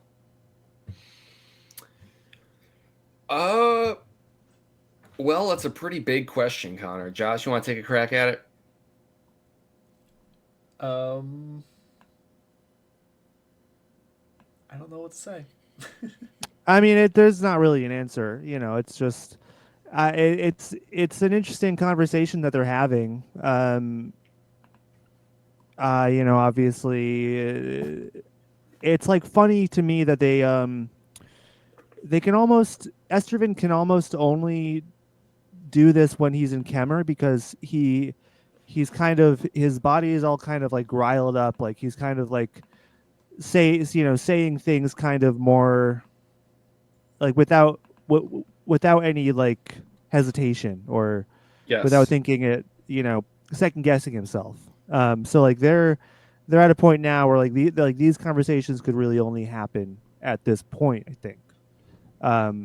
Just because of what chemically is happening with Estervin's body. And this is kind of where we get into, I think, some of like Estervin asks Genly about women. That's right. and that's a different that's a novel concept to him. Obviously, he's like, oh, I think I've seen a picture of a woman before. I think I know, but yeah. So there's a lot going on. No, and this part where Genly is trying to describe to Estervin what a woman is. You were saying at the beginning of our talk here, Connor, you were like, man, Genly is just some dude. This whole part of Genly trying to describe a woman was like tough to read. Like honestly, like a little bit hard to read in 2025, because it's the thing is like I think it's accurate to how a man in 69 would attempt to define a woman. I think it's completely spot on. And of course, like the mind, I don't want to say mind bending because it's attributing too much like power to it or whatever. But like you ultimately have to keep in mind that this is written by a woman and we are men dissecting it, you know? So it's like, you know, what are we, where is the middle that we're meeting at here? But that's exactly what Le Guin is essentially exploring here, I think. And you know, I feel like given Genly's response, given what Le Guin puts focus on or not, I kind of feel like Le Guin's takeaway is that there are differences between men and women, but they are not always the differences that are societally ascribed to them through societal networks such as masculinity or femininity. And so I kind of feel like Le Guin is sort of like, you know, the code, quote unquote, again, if we're going to compare it to Shifgrathor, if masculinity and femininity are anything like Shifgrathor, then I think Le Guin is saying that those things, oddly enough, in some ways, are not the descriptors or the definers of manhood and womanhood. Like, masculinity is not the thing that defines being a man. It is something that you choose to partake in as a man. And yet, I think that she is also saying that there are things about men and women that are different. You know, some of those ideas are difficult to discuss or reconcile with a lot of the larger conversations that are happening today. And I'm not trying to discount or discredit any modern day notions opposed to this. But I do think that that is what Le Guin in 1969 is positing here. Although I don't have that all fully formed in my mind. Yeah, it's partly why I said at the beginning of this podcast, like, I would have a very difficult time trying to write out what I think masculinity is, because I have thought about that before. It's like, what makes a man a man, aside from biological traits, which doesn't necessarily have to define masculinity. That just defines biological sex.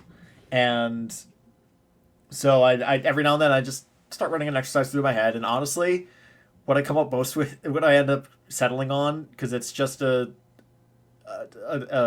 pointless exercise in my head. I'm not having conversations. I'm not trying to solve world peace. I just end up reciting "I'll make a man out of you" from Mulan.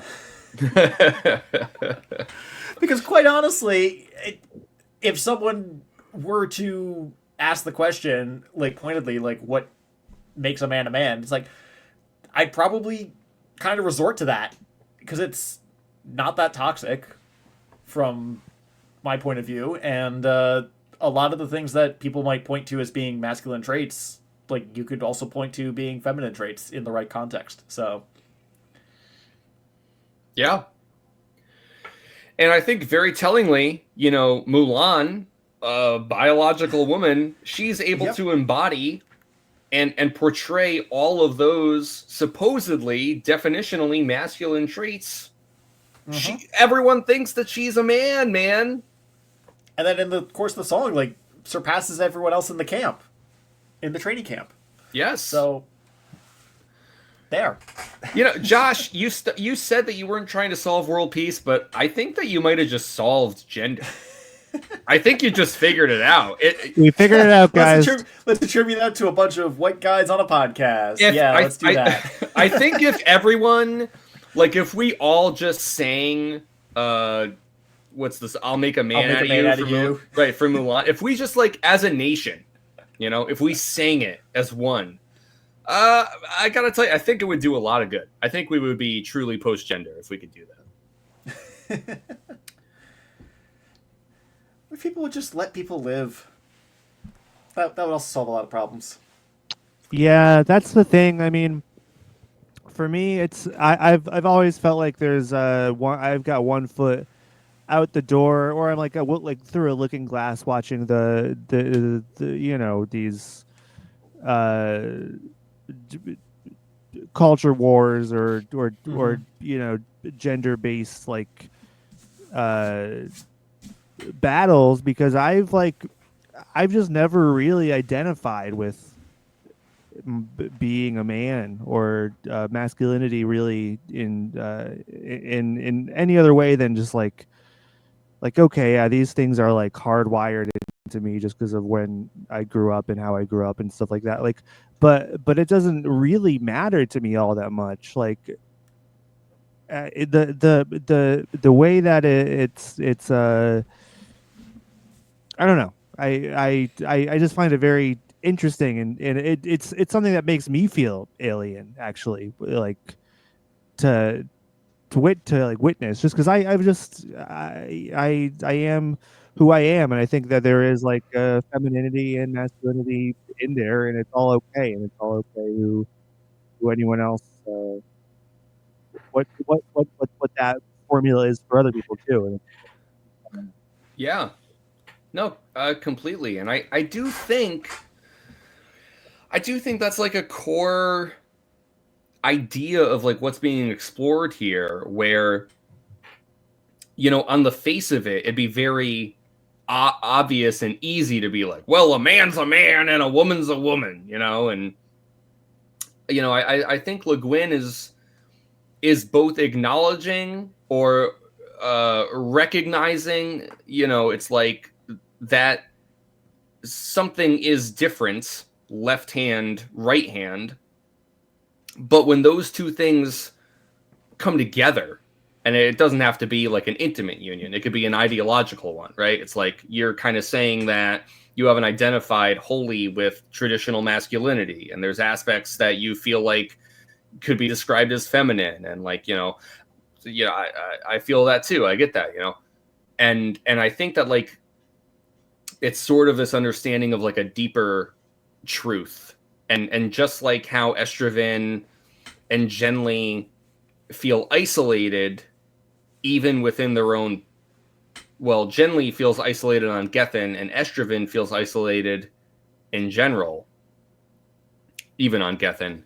And it's like, where do I want to land with this? It's that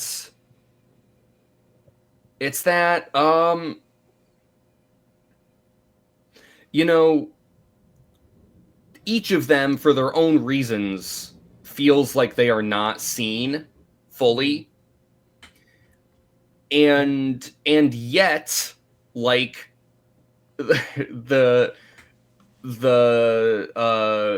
biological realities of the people of Terra and the fluidity of the people of Gethin, you would think that like they're that the one and the other, like, they must confront some sort of insurmountable difference, that the other, Genly and Estraven, must be completely alien to one another. But Le Guin, I think, is sort of showcasing, like, even with this seemingly humongous difference in like the biology of them, of how they are, there's kind of like this deeper truth that to only see a man or a woman like completely overlooks the fundamental nature of someone. It's like, yeah. Genly, even though Genly's been on Gethin for 2 years, Estraven is claiming rightly so, to be the only person to see Genly for who he is, right? Like Genly, and I'm going to take a step back here, but it's like there's definitely this idea in the book of like a deeper truth or a deeper sight, and it's like just looking at something with your eyes is not to see it. You can see anything, but not like truly behold it or understand it. And I think that kind of what we're butting up against here is this idea of like, yes, there is such a thing as a man and a woman. And yes, like there can be differences between those things. And yet if your understanding, if your sight stops there and only there, then there is something that both a man and a woman share that you are not able to see because you're only looking at a surface level or a shallow understanding. Yeah. Josh, something I said was funny to you. Was it about Mulan? No, I may have tuned out for like half a second. When I tuned back in, I was just like, what I'm coming up here is that yes, there is such thing as a man and there is such thing as a woman. It's like it's such a basic declaration, but at the same time, like what you're saying about how it's just such it's a shallow understanding. It makes me think about. So there's a YouTuber I watch called Scott Manley. Talks about rockets and aircraft and all that stuff all the time, and he often goes and answers viewer questions about space science, astronomy, that sort of stuff. And when he gets into the really gets into a deep topic, and like, oh, black holes aren't actually black or something like to that effect, it's like, yeah, that's that understanding that is general knowledge. He refers to it as lies we tell to children. Yeah. Because it helps you understand the initial concept, but it's not the whole understanding. And it's a framework to help you get started. And circling back to the gender thing, it also reminds me of specifically mathematics, oddly enough. And that there is literally like a 4-inch thick book that is its only purpose is to prove definitively that 1 + 1 = 2. And that it is some of the most advanced mathematics you can possibly look into. And it's just to prove what we've been taught since kindergarten. Yeah. So that again, this is one of those little things where the universe just made a tiny bit more sense to me. It's like, oh, that's what the whole gender culture war has been about. It's like a bunch of people are stuck on the kindergartner understanding of what gender is, and just refuse to understand that there could be deeper meaning behind all of it. That there could be a deeper understanding for them just waiting if they would open their eyes. And I so much want to make a reference to Dharamaka Jalada Tanagra, but you two do not understand that. So Sorry. Watch Star Trek. Just watch that episode. Ugh. I mean, I will. I cannot wait until I'm like 38 to 40, and I'm really going to get into Star Trek. Just wait. That's going to be my Star Trek. I'm here waiting for you. I am literally wearing a Star Trek shirt right now, but you have no idea why or what it's about. No, but you have referenced that it's sort of like the oh wow, it's kind of like it's like the Flash Gordon of Star Trek. Yep. It is a story within Star Trek. Yeah. Yes. Yeah. I'm impressed you remember that, because even I forget when I'm wearing the shirt what this is. It's the Captain Proton shirt. It's like, oh yeah, no, it's like from 2, maybe 3 episodes of Star Trek Voyager. Yeah. That's all it's from. Yeah. I don't think it's even been referenced since then. So anyway, good stuff. Yeah. So man, all that's to say is well, I mean, first off, Josh, I really like what you had to say there, where it's kind of like, yes, it's something that feels maybe simple or obvious on the surface, and yeah, it's like if that's all you get, then there's this humongous, depth underneath it that is just not recognized. I think really the last thing I want to mention here, we talked about Estraven being in Kemmer. And how that kind of makes him like, a little more vulnerable and readily sort of like sharing his feelings and all that, or their feelings. And what we didn't mention, and at least this is my takeaway. Tell me is this am I right? Or did we get something else out of it? But Estraven is initially like, does not want to tell Genly at all that they're in Kemmer. And I feel like that's basically an admission that Estraven thinks Genly's hot. Period. I think Estraven doesn't want Genly to know that he's in Kemmer, because it's like he's hiding an erection. He doesn't want Genly to know that he's aroused by his presence. They're locked in a fucking tent. They're fucking 5 feet from each other. And he's like, oh, fuck, he's going to know I'm horny. And I think he's fucking hot. So what do we do about that? That's exactly what it is. It is unclear to me, though, in this. I mean, what percentage of the population, if you're in Kemmer, do people consider, we'll be Kemmer partners. We'll fuck. Right. Is it as like, I mean, obviously that's a massive spectrum for humans, people that we find attractive or whatever. So I don't know. It just like, is it that he thinks he's hot, or is it just like, oh yeah, I'm incredibly horny right now. There's this guy who's not terrible looking that's right next to me in the tent that I could fuck. I could do it. I kind of want to do it, but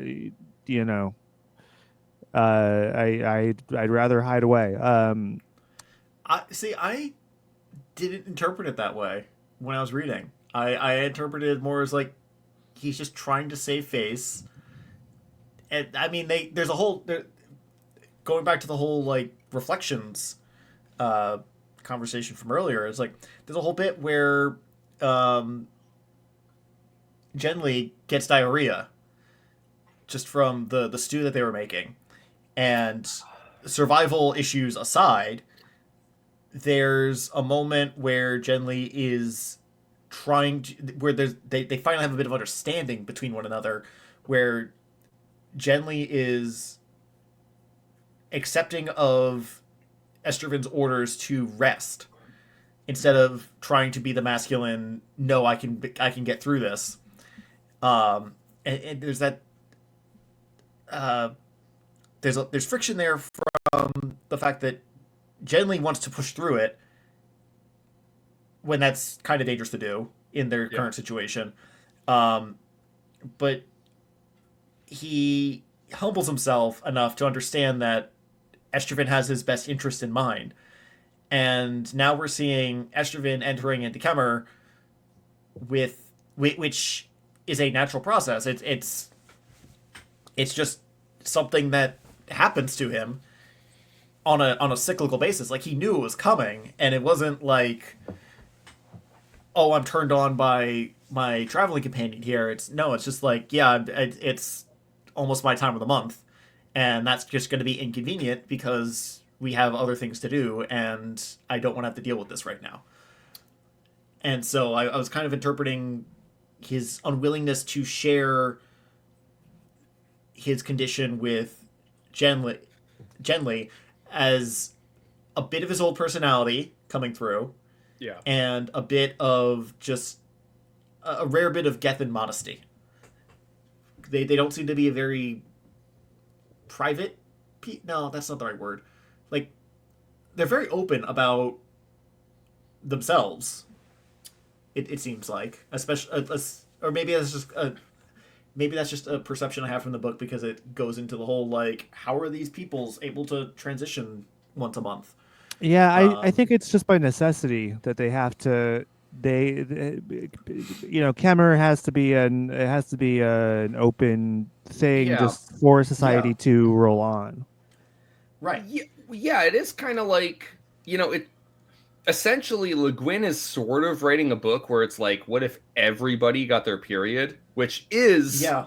a fascinating perspective. I mean, like, I mean, again, part of the first chapter on Kemmer was like, yeah, some people speculate that it could just be like an extension of the menstrual cycle. right. Yeah, right. And given that we know that there is like a relation to humanity at large, it's like, well, that there's kind of a puzzle piece fitting in there. But it feels a little bit of like a commentary on masculinity in that way as you lay it out there, because as guys, I don't want to speak for anyone, but men are typically able to kind of ignore the period issue in a way that women are not able to. And that does come down to biology. But like there's those larger societal implications.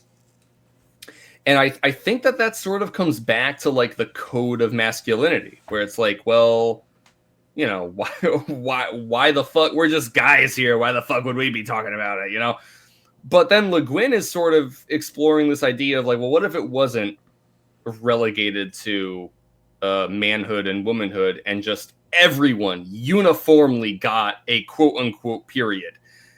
That's sort of what's happening here on Gethin. And we have likened Kemmer to the menstrual cycle, just like as you said, Josh, the book does. Right, the book lays out. But I don't think I've considered it fully until this point in our conversation now, where it's sort of like a great equilibrium, not just like, oh, there's no manhood, womanhood. It's not a, in some ways, it's not a diminishment of those things. It's almost like I don't know if this is going to be my weird earth masculine opinion, but it's almost a feminization in a way that I hadn't fully considered. I was thinking of just a blending. Well, a blending, certainly. Of course it is. But in terms of like Kemmer, I think that there's kind of this idea of like a female author just being like, hey, what if you couldn't just comfortably regulate a period to happening to somebody else, specifically addressing a male audience? And I'm not saying that's intended specifically only for that. This is a book for quote unquote everybody, but I feel like that's maybe part of like what's being posited here. That whole sci-fi what if question of, hey, what if this was part of your masculinity too? No, I think that's definitely part of it. That's definitely in there. And it's a wild thought experiment. And it changes everything about your life. It changes everything about how you operate day to day. Working around whatever a certain time of the month or whatever. Like it's something incomprehensible to a large part of the population. Yeah, and I do think it's like,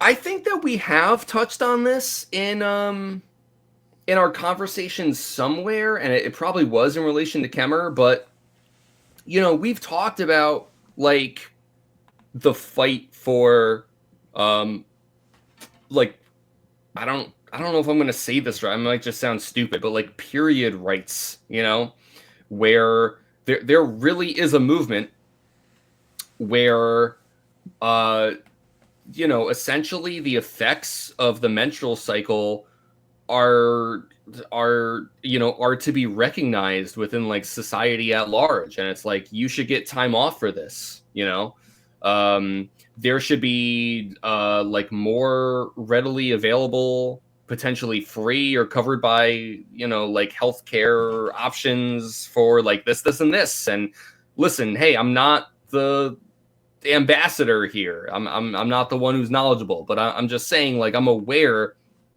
that there is a push for these things. And it is interesting to see how on Gethin, like, the more I kind of talk it out now, like, this does feel like a commentary on the invisibility of masculinity in a way in which I just, like, mindlessly inhabit it as a man. But, if you've ever heard anyone talk about, like, I guess I'm rambling here, but there's even like stand-up comic bits I've heard where it's like, man, if men got their periods, then, this, and it would all be done. It would all be taken care of, Yep. And, here on Gethin, it's like, there's specific places, Kemmer houses, like Josh is saying, they're built in within the architecture and the structure and the rhythm of the entire society. There is room, ostensibly, for everyone to have their period. And I don't know. Maybe this is a very simple idea that I'm kind of spiraling around here, but even though we had talked about it, it feels like I'm recognizing the implications of that more, like, as we discuss it. I'll shut up. That's it. That's all. That's yeah, fine. Spot on.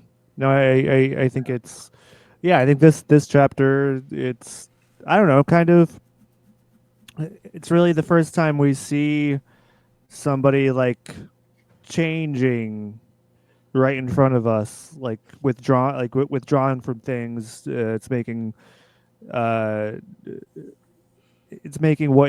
they're doing more uncomfortable, more inconvenient, and it's so we're kind of like witnessing a real life example of how that would look or feel.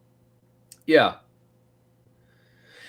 And I think I'm caught a little bit between, like, in terms of like a literary analysis, I've already talked at length of the reasons and the moments from the book that I feel like are compounding to, I don't know. I think Genly and Estraven are attracted to each other, and I think that they're going to have a Kemmer union, because that would be like, essentially, if you're talking about like a story arc, I mean, that would be like the state of the most heightened drama that you could draw from a story like this, if you ask me. Like, that's effectively it.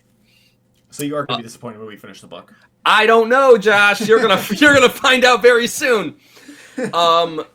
But I feel like, given our conversation here, there's this other side to it too, where it's like worth just considering, well, what about the biological implications? Should I just be assuming that because Estraven's in Kemmer that he wants to fuck Genly? Maybe that's fucking douchey of me. Just like if someone was on their period, you'd be a fucking asshole if you were like, oh, well, obviously you're just horned up for whatever warm body's right next to you, right? So, so I've said a lot of things tonight. So, but like, but I'm just saying, like, I feel like the trajectory of our discussion here, like, you're making me kind of reconsider what I thought I was coming to as like just a structural story analysis. And it's like, hey, how does that fit into what we're really talking about here? If we're going to consider Kemmer as,